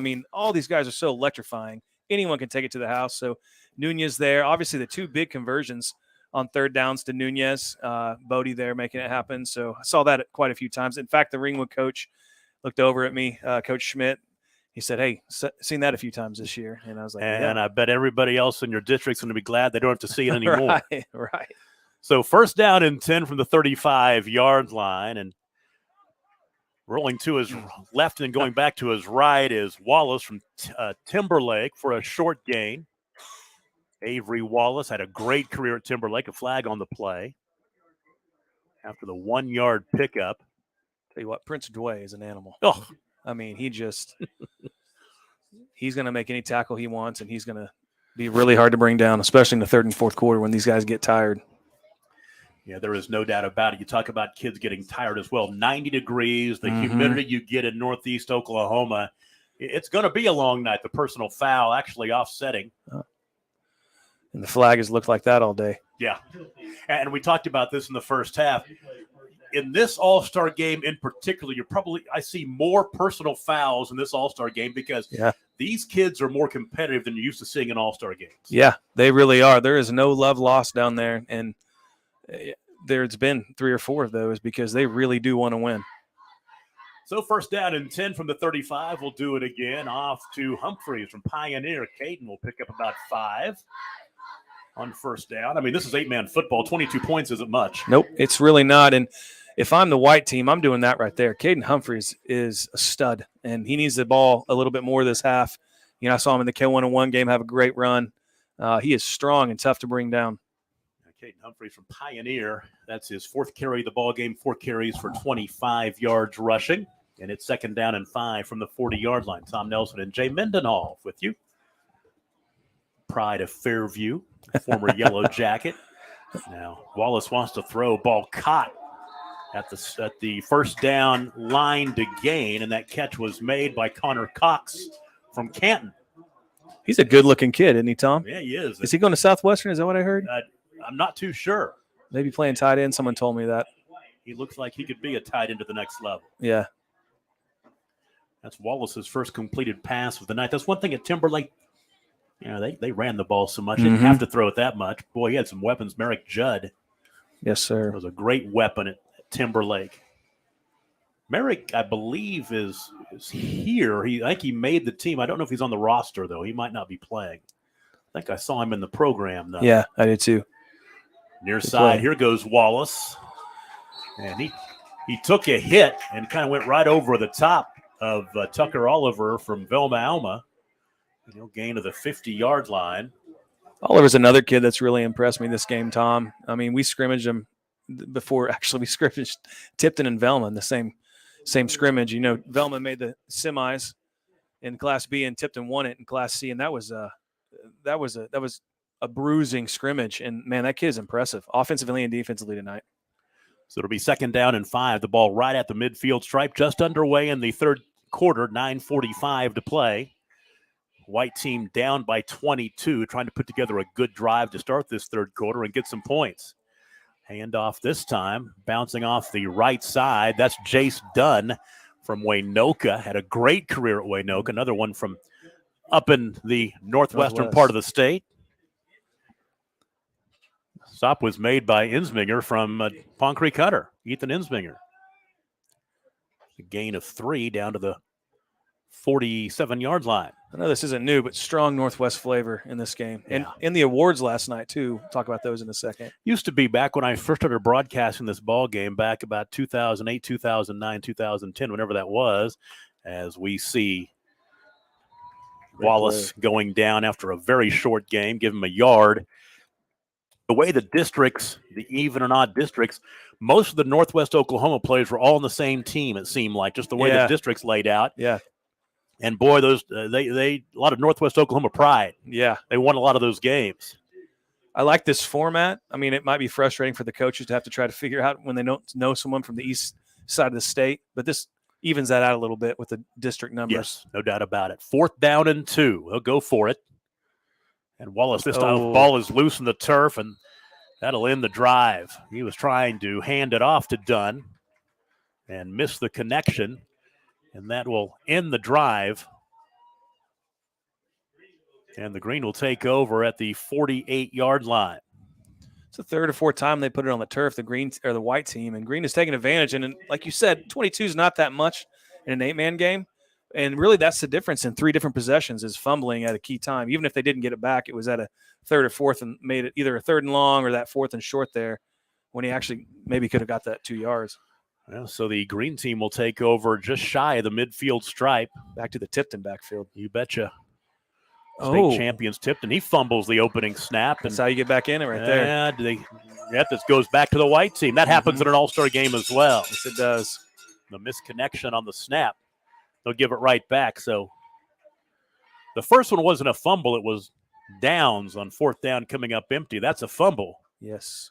And we go back the other way to be right at the midfield stripe. The white team will get 4 new downs. Green team staying with the same linebackers. I really have a feeling they were trying to stop him and punch it in and kind of put it on coast, trying to be up 30 with, a quarter and a half left, but didn't go as planned on that. We're talking about this in the first half. The highest scoring 8-man all-star game was in 2017, 93 points. We had 62 in the first half here. Wow. But we're taking some time off the clock here in the third quarter as well. And on 1st down, that time the give to Resendez from Turpin, and he'll get back to the line of scrimmage. And that is just about it. I was sitting by Todd Boydston in the first half, and we were kind of giving Coach K a hard time. Hey, man, throw the ball more than twice. And but I think he had a good plan trying to run those last 6 minutes off just because he saw how fast it was going. These guys are going to get worn out. Second half starting just as fast as the first half ended. That was the tackle was made by the kid from Mountain View Gotebo, Jared Butler. We talked about him a lot early on in this one. He's been really active. Mm-hmm. There is no doubt about that.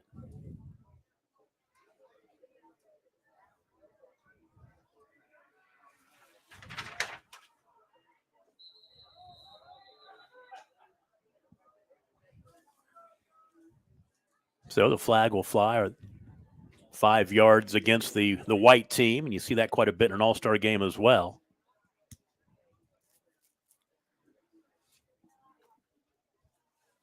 You can talk about the green team. They've only thrown the ball 2 times in the contest, and Bodie's 2 for 2 going to Harry Nunez both times, his teammate. I kind of saw it just watching it from, like I've done a lot with Coach K out. He's trying to set up the waggle so he can come back and either throw it to one of the tight ends or receivers, and they never had to do it. Never the situation never arose where you needed to fake it and chunk it because they were getting yards all the time.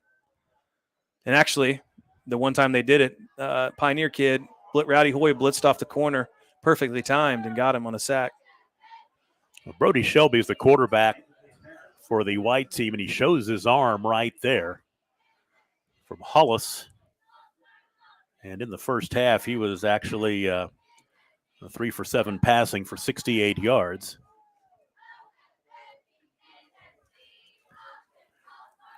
And now it's 3rd down and 15. You know, that kid, he's a good player. We played him twice last year. We would have played him this year. Had Sealing not beat them, then we're on 2 rounds before they played us. But that was Sealing's toughest game in the playoffs until the finals. Hollis is a good team. Shelby's a quarterback, and he can run or throw it. 3rd down and 15. Dump it out on the right side, try to set it up. Ball is caught in space by Cody Lane Pester from Sealing, and he'll get about 6 or 7, but he needed more than that. It will be 4th down at about 7 or so. And I assume they will go for it. They've got to get points on the scoreboard to the 48-yard line, a gain of 7. Crucial right here. I mean, if they don't get a stop and Green punches it in. So 4th down and a long 7, almost 8. Shelby in the gun, the 1-back set. Play action, rolling left. Has a man, but overshoots it. Pass was intended for Cody Lane Pester from Sealing and incomplete. So now the West, or the green team, will take over. I keep calling it East and West. It has been East and West in years, like 20 years since the last time it was East and West. You know, the green team has actually impressed me in the back end. They got some athletes. We had to play the kid from Waurika, Jake Smart, number 3, is playing safety. Saw the Walika kid on film, the corner, and the other kid from Mod. It's going to be really tough to get behind them. So the green team takes over, 1st down and 10 with 6:18 to play in the 3rd quarter from the 48-yard line. And on 1st down, got that Tipton crew, that Tipton backfield in there, and it's blown up and nothing doing. Leading the way on the tackle for the white team is Nate Harper from Barnsdall. First time we've called his name tonight, a loss of 2. How many carries does Prince Dway have? Because he needs more as well. He had 4 in the first half. Yeah, they need to give him the ball right here. They're going to get really tired of trying to tackle him.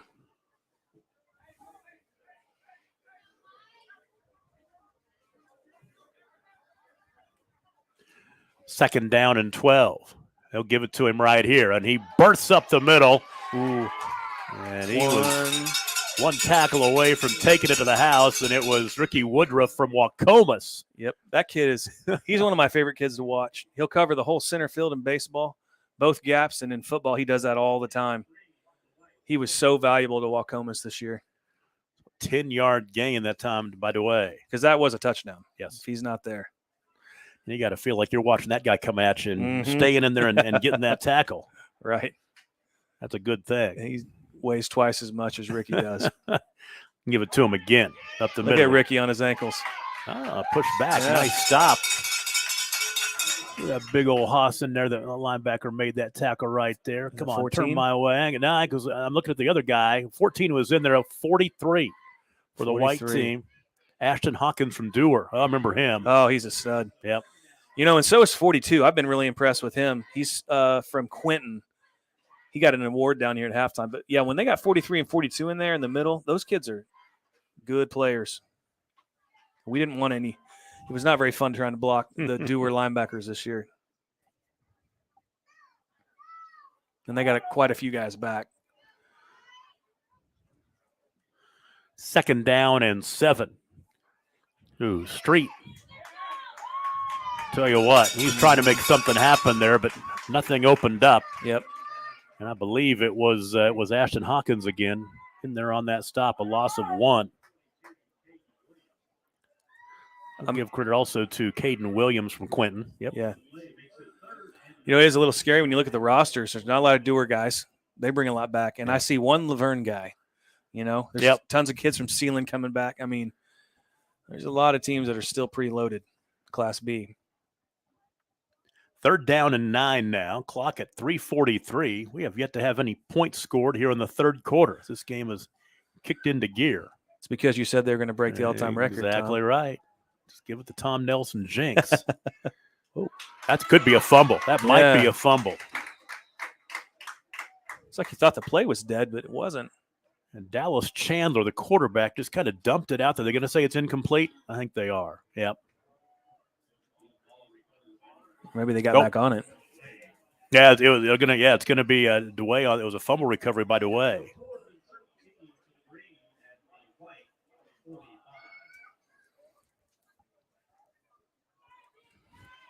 So 4th down and 13, and the Green offense for the first time is sputtering. I don't think they've scored every possession they've had it, I believe. Nope, they fumbled it last time.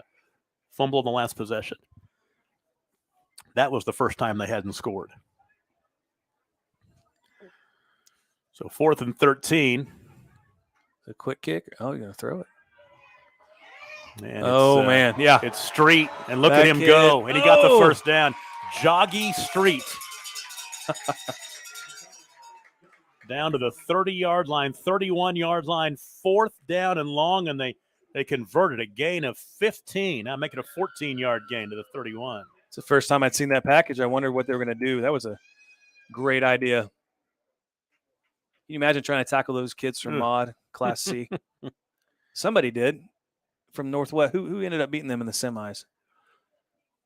Oh, I cannot remember. It might have been Timberlake, was it? I Or remember Winoka? they got beat in the semis. They get beat the round before that. I can't really I can't remember. It was a tough matchup. Right up the Golly. middle. There goes Street again. Ricky made another stop, or he's gone. Joggy Street from Mod.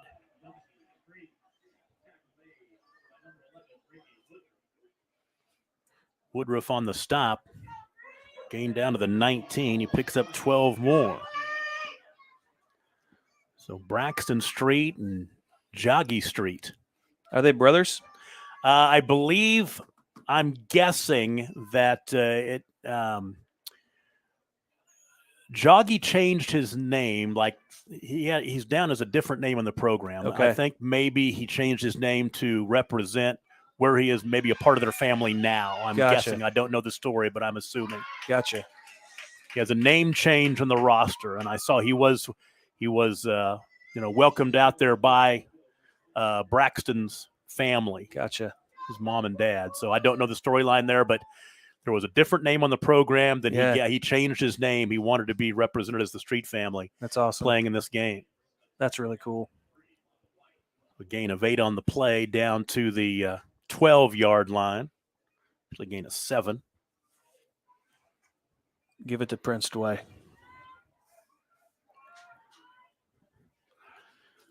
Second down and 3. Or his teammate. That works. And that'll be enough for a first down. Because right now the Green team is just milking this clock. We're going to get to the end of this third quarter. I'm telling you, that Sheffield kid on the dive, and sometimes they ran Prince on the dive, and then, the sweep the other way, or option. There's no way to defend that in Class C. 8-man football. Gain down to the 7-yard line, a gain of 5. First down and goal from the 7-yard line. 42-20. It's been a scoreless third quarter. We're under a minute to play in the third. And been a quick-moving third quarter as well. Really has. He dragged the pile into the end zone. He can't quite do it. Give him credit for staying with and Dewey about a yard or two. Give him 2 down to the 5. And leading the way on the stop was Connor Williams from Caddo. So second down and goal from the 5-yard line, and we will wrap up the third quarter. That was a quick one. We're going to go to the fourth. The Green team leading the White team 42-20. Fourth quarter is coming up from the 8-man Coaches Association All-Star Game in Miami, and you're watching it on Squirtle.tv and the Sports Animal platforms. Gotta like that. That was quick. Can you stay? I need you. Yeah, I need you. You're doing great. Text my daughters down there so they know I'm not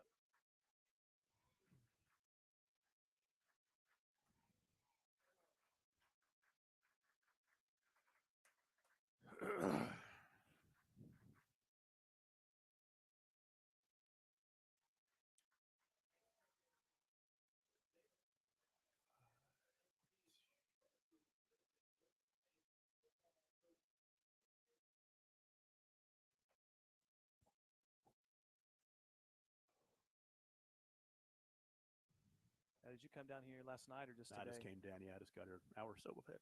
I was told that Before. the Bodie got Offensive Player of the Year in Class B. Yeah, he did. Yeah, And then the Pioneer kid got Defensive, Humphreys. Is that right? he did. So 3 of the 4 in Class Yep. C and B were all from North That's Oklahoma. right. All for within 20 miles of Enid. Yeah. Pretty awesome.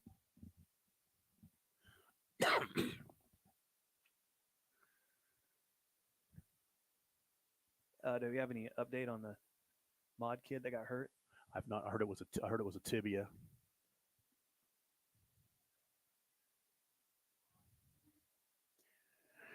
We go to the fourth quarter. Tom Nelson, Jay Mendenhall is going to stay with us from Oklahoma Bible Academy. You made a nice thing I want to hit on here going into the fourth quarter.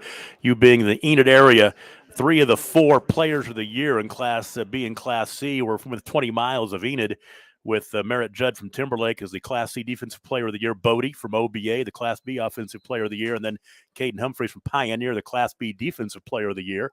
I think of him as an offensive player, Yeah. but boy, I tell you what, he gets it done on both sides of the ball. Yes, he can. So starting the fourth quarter, it is 2nd down and goal from the 5-yard line. Green on top by 22 and looking to punch this one in. And they will hand it off, and not a whole lot doing right there. Good job as Jake Smart from Waurika is tackled, trying to get around the right side. Ricky Woodruff with the stop. We've talked about him on this drive, trying to slow down the green team. Say a gain of 1.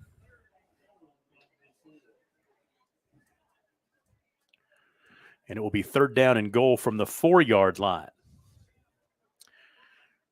And this drive, let's see, 1, 2, 3, 4, 5, 6, 7, 8, 9, 10, 11 plays.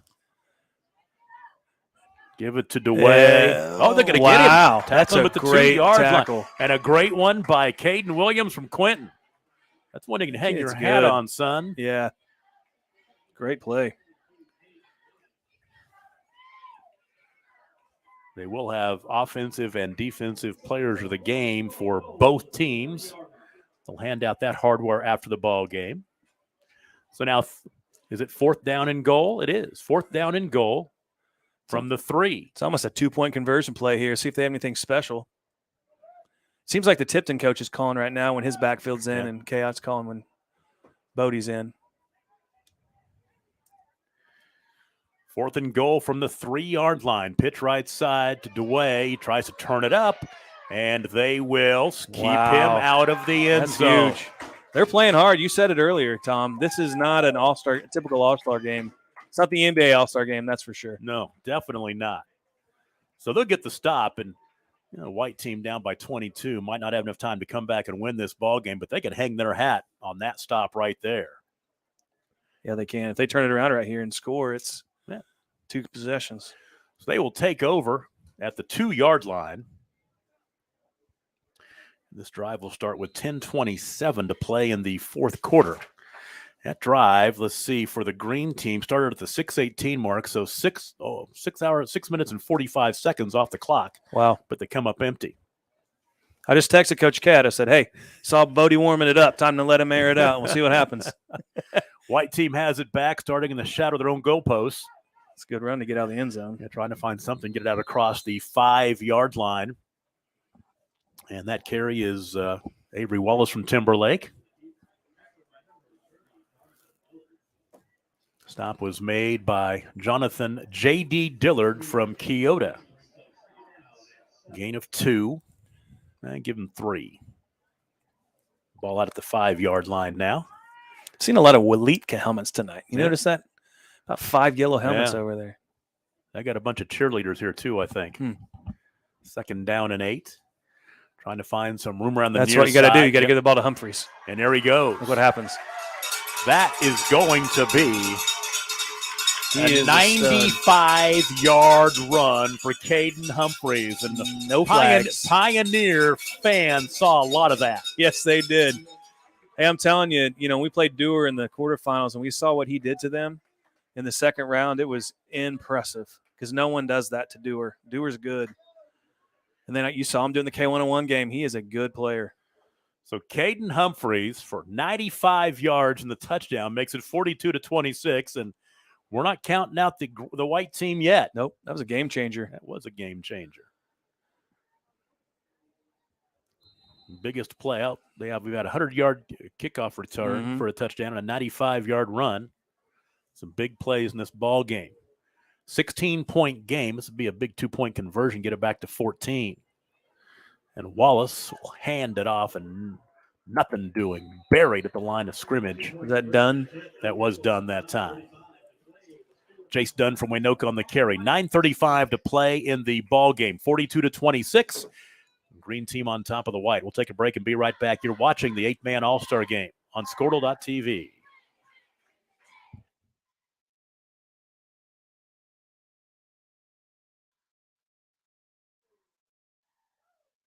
That helps me with the white team MVP. Yeah. Offensive. What's that? No, yeah, it is. Yep, yes, that's a second rushing touchdown.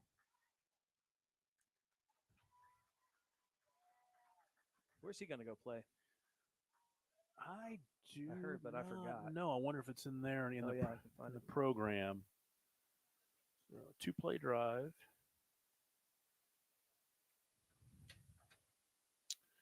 53 seconds. 98 yards.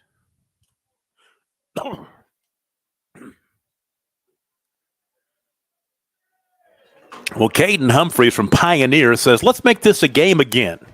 Caps a 2-play, 98-yard drive, took 53 seconds off the clock, and he took it 95 yards. Now they'll try for the onside kick. Which they've gotten once. I think they got it going out of bounds that time, so I think it's going to be good field position for the green team. We're going to get a chance to see Bodie Boyston back out there. So Bodie's going to SWAZU. Yes. Talk about that about his recruiting situation. I know he visited Pittsburgh State. What was his? I think UCO might have been in the mix. Am I right? Yep. And ended up he liked Southwestern's the way the coach just approached him. And it was funny while he was there. Harry Nunez went with him. Bodie just invited him, and Harry he didn't think he was going to play college football. Well, he was going to go to UCO, I think, wasn't he? Right. And they said, "Hey, you want to kick?" He said, "Why not give it a try?" And I'm glad he's doing it because he can kick it. Here's Jackson Meyer from Ringwood. Tackle was made by Newt Hutchison from Sealing. Gain of 5. I'm glad we don't have to try to tackle Jackson Meyer. That kid is good. His third carry of the ball game, 23 yards rushing. No, but Bodie did say he likes their new coach up there, the quarterback's coach, and it's going to be fun to see what they do. I just think it's going to be really exciting to see a kid like him plays every sport, plays, offense and defense on. So what's it going to be like for him to just get to focus on football and just play quarterback for 2.5 hours a day? That's going to be fun to see what they can do with him up there. 2nd down and 5. Boyson up under center. He's going to call his own number this time and off left guard down to the 40-yard line. Bring up 3rd down and short. He was tackled by Will Packner from Shattuck.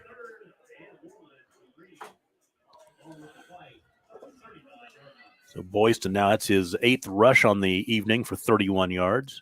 He has a touchdown. 3rd down and short. Heck, give him to him again in the quarterback sneak. Just fall Keep forward. it moving. Nope. I'm going to give it off to Jackson Meyer from Ringwood. And second effort got him close, but I think he's going to be a little bit short. Tell you what, big play in this ball game if he didn't make it. Yeah. Yes, it is. Now, even Shaken, like I said, that's 2 great players right there. Jackson Meyer, the kid from Balco there who returned the kick, and he did that to us too. Nathan Smith is a tough player, and for him to get back to the line of scrimmage instead of losing 5 is a big deal. Looks like they're going to give it to him. It's an all-star game. Give it to him. Yeah, why not? 2 good players right there. So move the chains. First down. That tackle was made by Damian Lane Lamking from Coyle.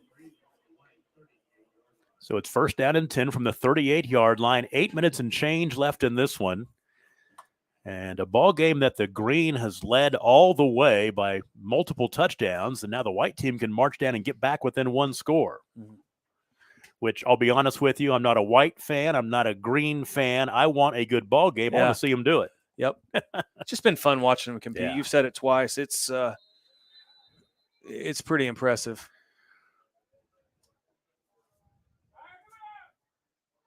No, I take it back. I'm mistaken. I'm sitting there thinking that the white team. I've got my colors mixed up. Green team is actually the team that's ahead. They can put that lead back out to 3 touchdowns. I'm sitting there thinking the white's down. They've got the ball. Yeah. That happens when you're calling an all-star game too, and you got players going from all over the state. I'm still thinking they're gold and they're the East and the West. So it's first down and 15 now. It's impressive you're doing as good of a job. Coach Glover calls Squirtle the 8-man network, and I like that moniker for you guys because you give everybody love. You know that it's good football being played, Yeah. and these kids deserve to be seen from Cave Springs or Quentin. They're not on Sports Animal Network very often, I have said this before, and I'll say it right now. I prefer to call an 8-man football game as over an 11-man game. If you give me you want me to send me out to Commitment Field, Yeah. or send me to somewhere to do an 11-man game. Of course, the fact that Commitment Field is a mile from my house is one thing, but I was wondering about that. but I will tell you this: I'll take that 8-man game. I do love calling 8-man football. Yeah, it's fun. You do a good job at it too. It's great for the kids. It's great for the sport, and you do great with an 11-man as well. It's just fun to see 8-man get, and especially here, I think we see the dividends of that at the 8-man All-Star game, just to get some recognition. Second down and 15.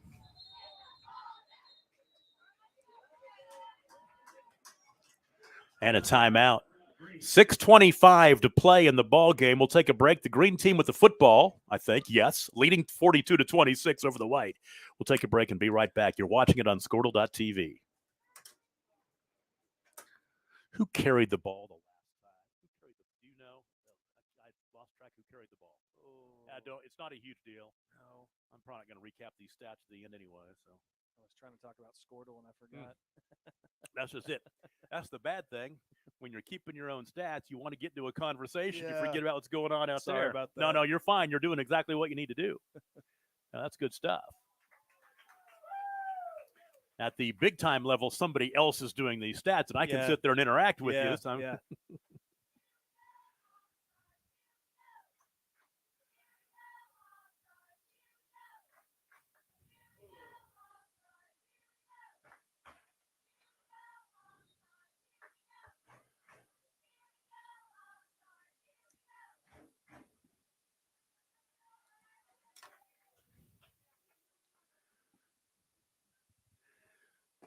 second down and long, second and about 15 with 6:25 to play in the ball game for the green team, leading 42-26. Bodie Boyston going to give him a chance to throw the He is football gonna air right it out. now. Maybe you read my text. Looking down to Braxton Street, incomplete. Had him open. Oh, he did. Man, he can sling it. He can. And that's one thing I noticed the couple of games I did in the regular season is, you can just tell when he's out there, when he throws the football, he knows what he's doing. I mean, Yeah. he's got the arm, but he's a heady kid. You can tell by looking. Yep. And the way he throws the football, the shorter routes. Yeah. So impressive. He doesn't get rattled, and he's not afraid to change his arm angle. And it's not because, like, a lot of kids watch Mahomes do that stuff now, and they're like, Bodie's always been like that. He's just trying to get the ball where it needs to be, distribute the ball. And he can throw a good deep ball. This time he's running the football, tries to get away from the rush, and he'll be sacked back across midfield to the 45-yard line. Doesn't like that much. No. It's tough. As he will lose 13 yards on that one. And that'll bring up fourth down and a bunch. I want to take a second here. We talked about the offensive, defensive players of the year. They had the big banquet last night. Of course, Laverne won the Class B championship. Tipton won Class C. And the coaching staffs in Class B, Matt Cox, the head coach at Laverne, his assistant Tanner Woods were the head coach and assistant coach of the year in Class B. And in Class C, it's Travis White at Tipton, the head coach of the year, and then Joe Harbert, the assistant coach of the year. To the winners come the spoils. Congrats to those guys. Great coaches. We have our first punt, and it's a good one. Great.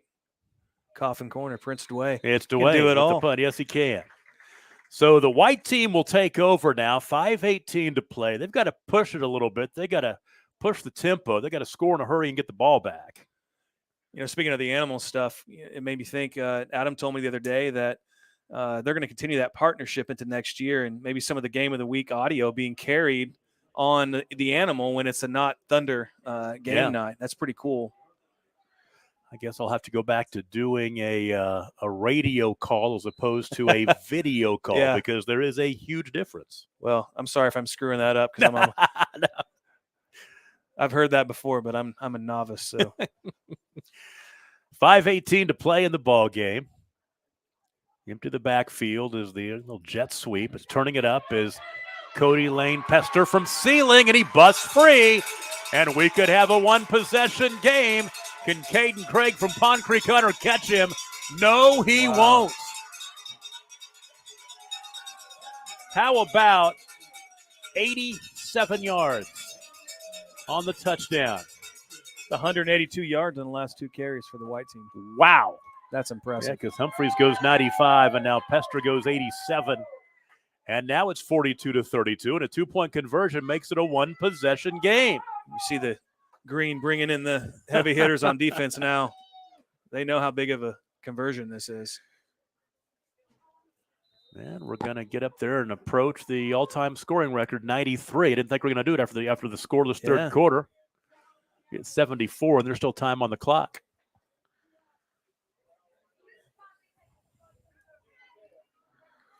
They'll go for 2. Big 2-point conversion right here. Shelby rolling right, end zone, incomplete. He intended that pass for Will Packner from Shattuck. Let's take a break. 5:03 to play in the ball game. The Green leads the White 42-32. You're watching it on Squirtle.tv and the Sports Animal platform.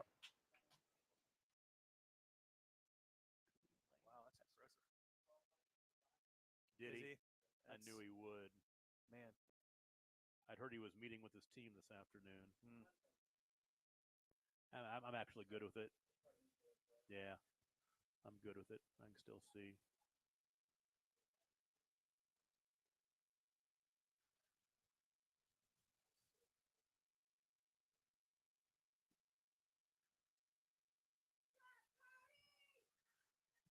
One play.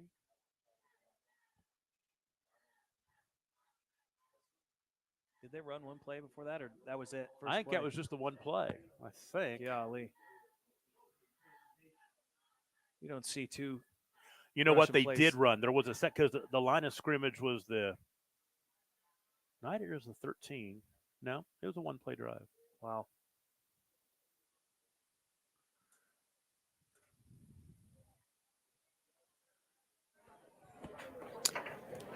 Cody Lane Pester, 87 yards to the house for the white team. Gets them a little bit closer. Still a 2-possession game at 42-32 after the missed 2-point conversion. With 5:03 to play, the onside kick is covered. Jackson Meyer From Ringwood, and the Green team will take over first down and 10, and they can try to run this clock out. You don't see too many 95-yard runs followed by 87-yard runs. We've got 2 kickoff returns for touchdowns. In an all-star game, you might, but this is an all-star game. We're seeing these big plays, and that's what the fans came to see. Yeah, they did. When I went back and looked in the program on Caden Humphreys' profile, saw that he had 3,100 rushing yards this year. Crazy. That is insane. And I think he had numbers like that his junior year, too. So his career numbers, wow, off the hook. I'd like to see that. So the West team, the Green team will take over. And it's Street The again. mod. Here goes Joggy. I like that name, Joggy. I do, too. Across midfield, he'll pick up 9 on first down. He's not jogging much, though. No, he's not. Sprinting around. Stop was made by Ashton Hawkins from Dewar. The word down amongst the coaches was that the white team had to have a run defense for when the Tipton backfield was in and a pass defense for when, Bodie was at quarterback. But what do you do now? Have you seen this package with Joggy Street just spreading everybody out, and you got one-on-one and 10 yards of open space? That's tough to defend. I feel bad for these defensive coordinators. 2nd and 1. Going to give it to him again, right up the middle. And I like that, too. That time it's like, hey, Prince, knock that guy's face off, and I'll run right behind you. Yeah, Caden Williams saved what might have been a touchdown. So Joggy down to the 42-yard line, picking up 6. And you talk about there's lots of candidates for offensive player of the game for the green team, but you look at Joggy Street, he had the kickoff return for a touchdown. Mhm.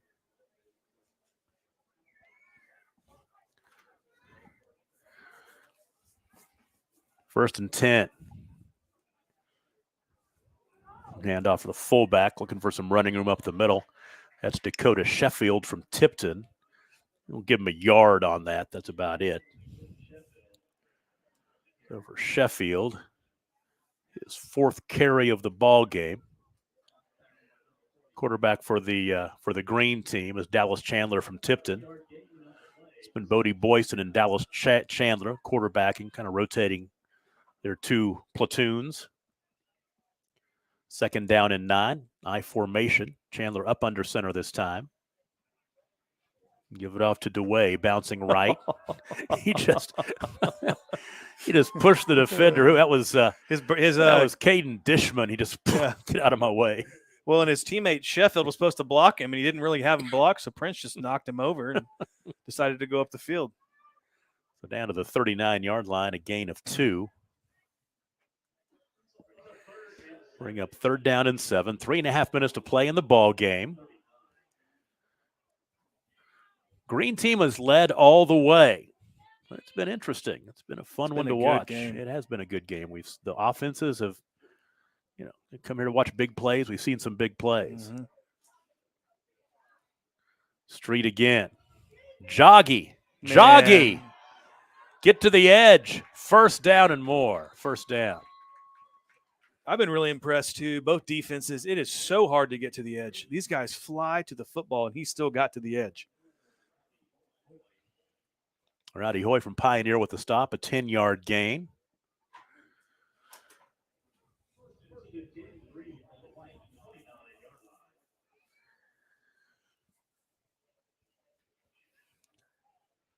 Inside the 20, the 30-yard line at the 29. Green team would like to just take this one down, punch it in. They lead by 10, which is as close as the white team has been in a while. Yeah.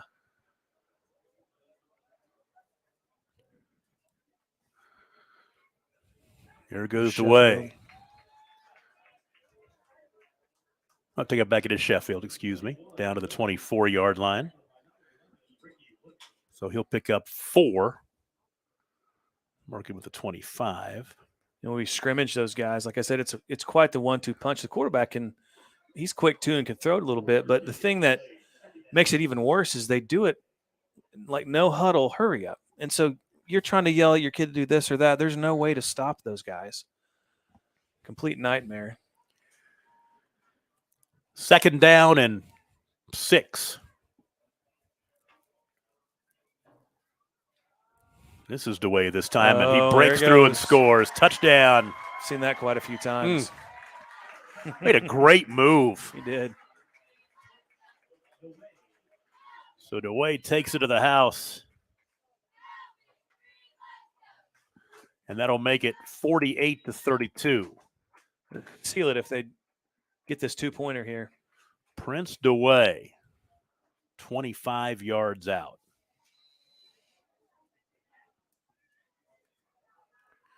Couple of touchdown rushes tonight.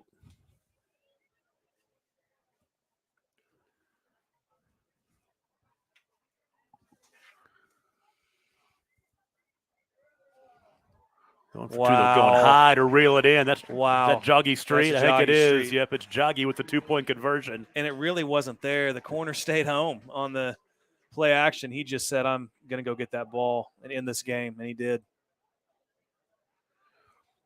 50-32. We'll take a break and be right back. 2:11 to play in the ball game. You're watching it on Squirtle.tv. Wow, that kid's impressive. Is he going to NEO maybe? I would say Caden Humphreys would be the white team's offensive player. 4. He had the 95-yard touchdown run. Has a couple of rushing touchdowns. Would it be Prince or would it be Joggy? That's tough. Joggy had the kick return too, didn't he? Yeah. He's had 2 touchdowns. Not really. Prince played linebacker some. Yeah. I don't know if Joggy played or not. I don't know. Green on the defense. Well, that Tucker Oliver's been really good. I don't know if anyone caused a fumble. 24. He played both. It's kind of hard not to give something to Prince.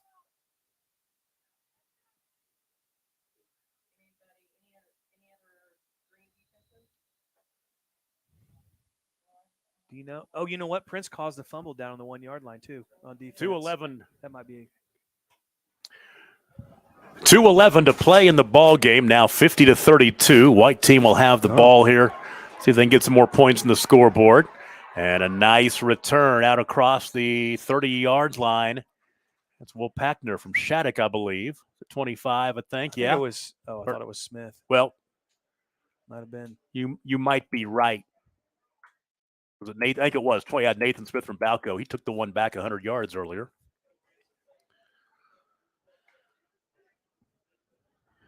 We had the unfortunate experience of having to play Valco in the first round. And, I mean, we were sweating bullets. They had us tied early. I mean, they were a good team. It's not who you want to play.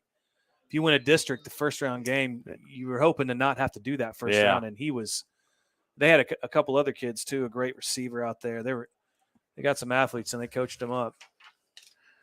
So the white team will take over. 2 minutes and change left in this one, 50-32. Come on, white team. Let's get one more touchdown here. I'm not cheering for anybody. I just want to see points. Last football I'll see for a few months. Got to pass incomplete. Wallace throws it away. Avery Wallace from Timberlake, and you hope he's not, but he did get thrown over there into the sideline.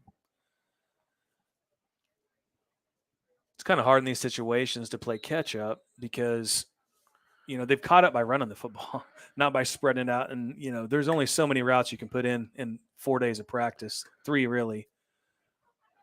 And now he's over there. They are checking him, and the teams have gone to a knee and take their helmets off, which you hope he can jump up and be okay. We had that injury early on. Gavin Ridge from Maud, second play of the ball game. And we heard it was most likely like a broken tibia, that's a tough injury. It is. At main ankle in your lower leg. And he had talked about in his bio that he wanted to play college football and all that. And that's the last thing you want to see is getting injured like that in an all-star game. Yeah. I hated to hear it. You probably couldn't hear it down here, but he was in quite a bit of pain. Oh, yeah, we could not hear it up here. I'm glad, to be honest with you. So Avery Wallace, I think he's up over there. Good deal. 50th annual 8-man football all-star game. And I'll tell you what, I love this game. Mm-hmm.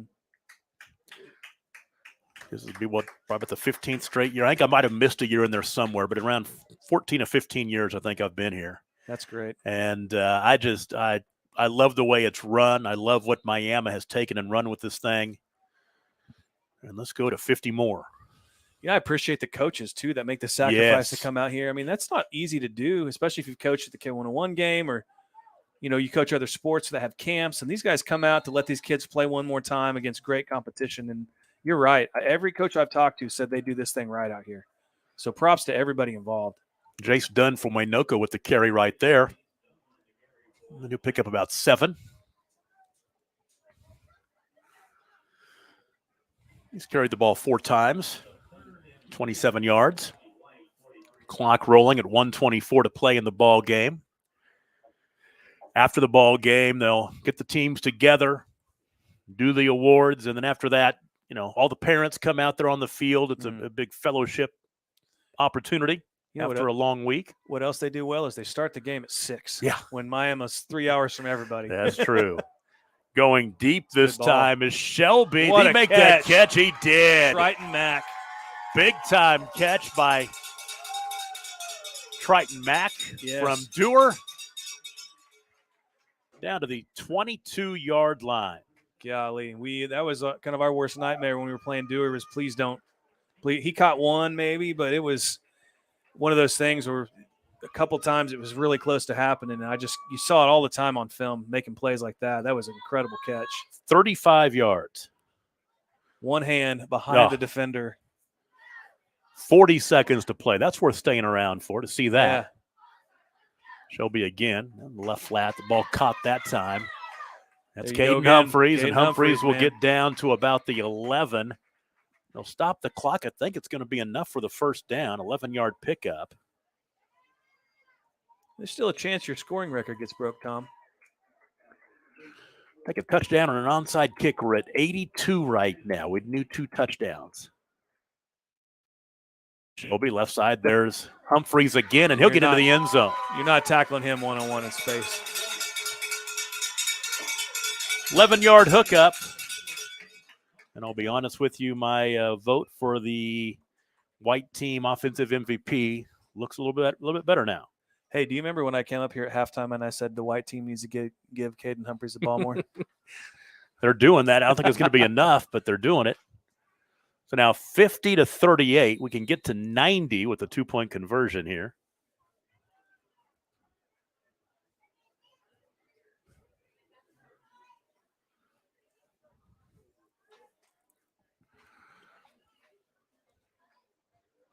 Shelby wants to roll to his right, throw it to the end zone, incomplete.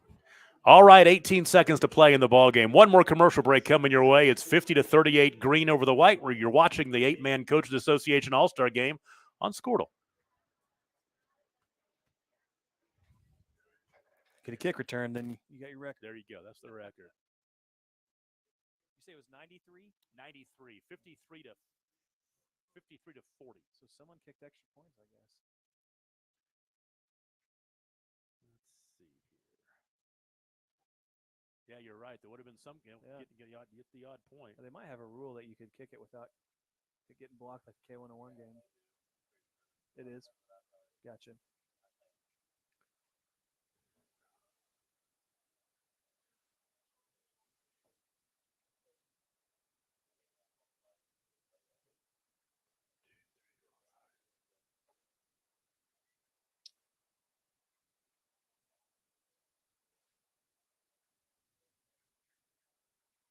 The hands team.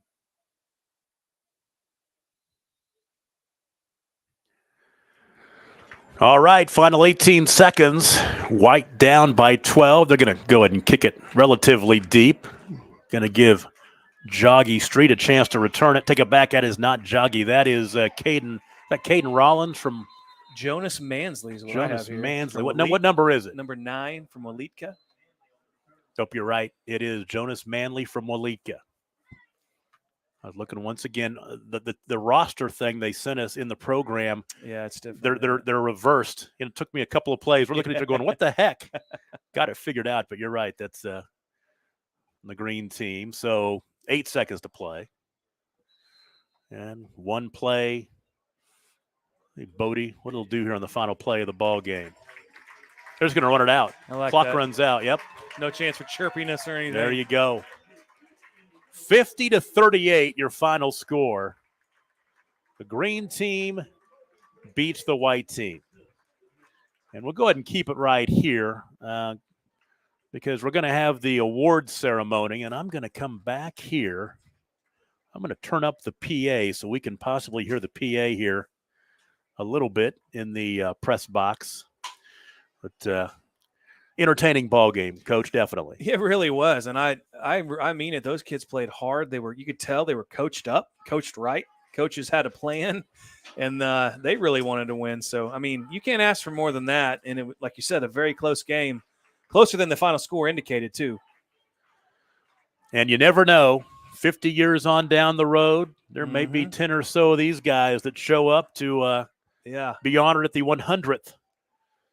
That was really cool to see. All-Star game. Yes, it was. That was touching. I can't imagine what those guys must have felt like to get recognized again after 50 years. Guys be 68 years old. Yeah. They turn 18. They're 50 years ago in 1973, which I do remember it. I actually remember 1973, which is sad. It means I'm old.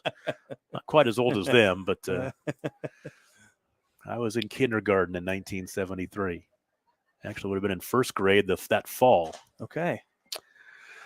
Geez. What big world events happened in 1973? In 1973, that was kind of right in the Watergate was all going down.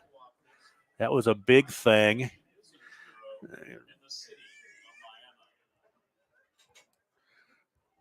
catch the awards here before we take a break and then put a wrap on this one. You see both teams are breaking off into their. And let's go ahead and have a big round of applause for all of our players, coaches, and cheerleaders for another outstanding event.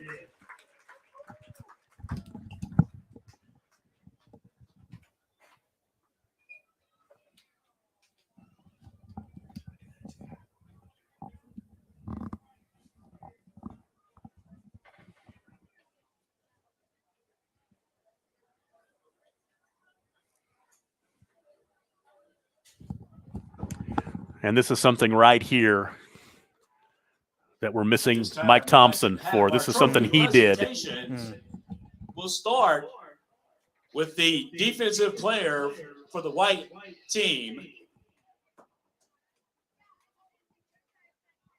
From Quentin, number 42, Caden Williams.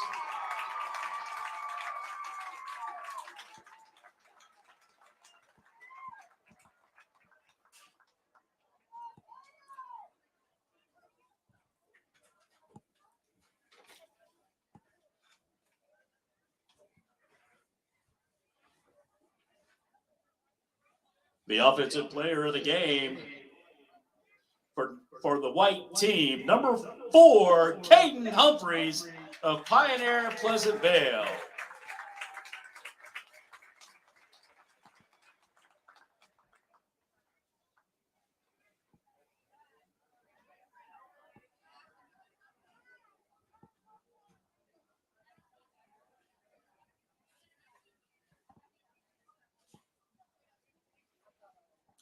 And now for the defensive player of the game for the green team.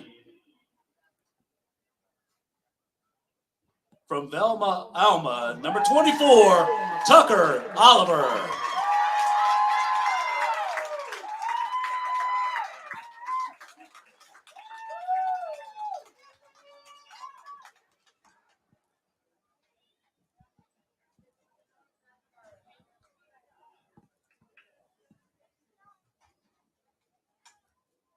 The offensive player of the game for the green team. From Tipton, number 35, Prince DeWay.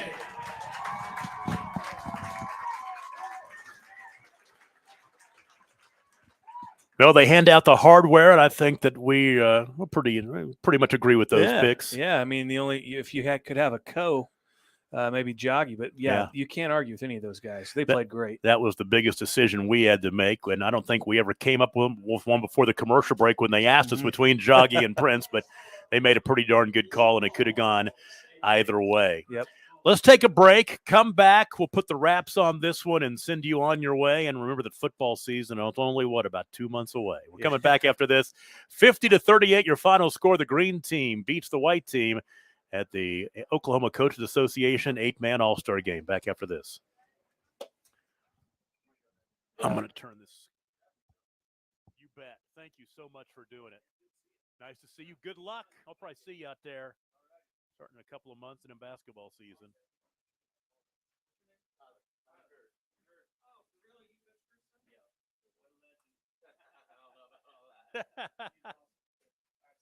See you. Hey, thank you for staying the whole half. I appreciate it.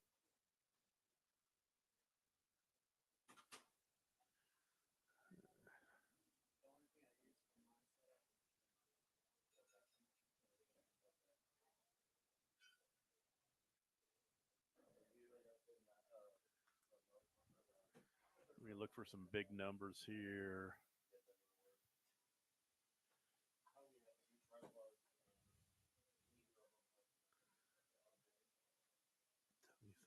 $80, 115, 26, 137, 34, 5, 6, 7, 8 of 15 for 137.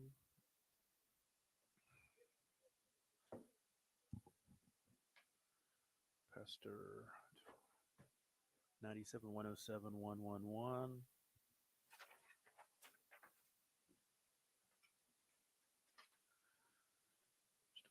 32, 42, 45, 42, 49, 100, no, 51, 52, 53, 54, 55, 80.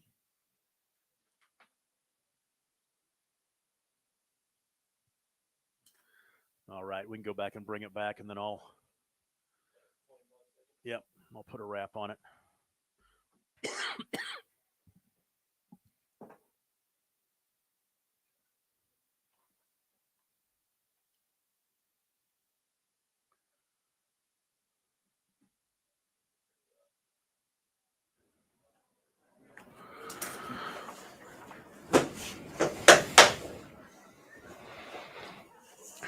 What a great night here at the Oklahoma 8-Man Coaches Association All-Star Game at Red Robertson Field in Miami. 50 years we've been doing this, and another good ball game. 50 to 38 your final score. Actually 50 to 38 your final score. And we talked about the first half scoring in the first half. We'll just go back and recap the second half here before we hit some final numbers for you and send you on your way. We had a scoreless third quarter, and then it was the white team scoring to get back within 42 to 26 with 9:35 to play in the fourth quarter when Caden Humphreys busted one off for 95 yards. 95-yard run, capped a 2-play, 98-yard drive in 53 seconds. 2-point conversion was no good. That made it 42 to 26. White team forced the green team to punt, got the ball back on their own 13-yard line. It was Cody Lane Pester from Sealing going 87 yards to the house on a run to make it 42 to 32. 2-point conversion, no good. Got it back to 10. Then the green answered to push that lead back out to 18 as Prince DeWay scored from 25 yards out. 2-point conversion was good to make it 50 to 32. And then the white team scored the final points of the ball game with 18 seconds to play. Was Brody Shelby to Caden Humphreys' 11-yard touchdown pass, capped a 64-yard drive in 5 plays in a minute 46. 2-point conversion was no good, and your final score was 50 to 38. So we didn't quite break the record for most points scored, 93 in 2017. Looked like we were at the first half when there were 62 points scored in the first half of this ball game, but a scoreless third quarter. Scoring slowed down quite a bit. Our offensive MVP for the green team was Prince DeWay from Tipton. I have him for 13 carries for 80 yards and 2 rushing touchdowns.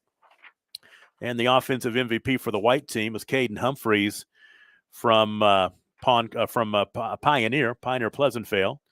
On the ground, he had 5 carries for 115 yards, 2 touchdowns, one of 95 yards and one of 8 yards back in the first half. And he caught a couple of passes for 22 yards, including that 11-yard touchdown pass that closed out the scoring in the ball game. So 50 to 32, your final score as the green team gets it done. And now let's go back here. I'm curious before I let you go. Go back in the history of this event. And let's see, it's been green versus white just over the past, this is the 6th game that it's been green versus white. So the green gets this one. Let's see, green won in 2018, in 2019, and they've won every time. So this is the 6th straight win that the green has beaten the white team. And go back to 2017 when the green beat the gold team 53 to 40.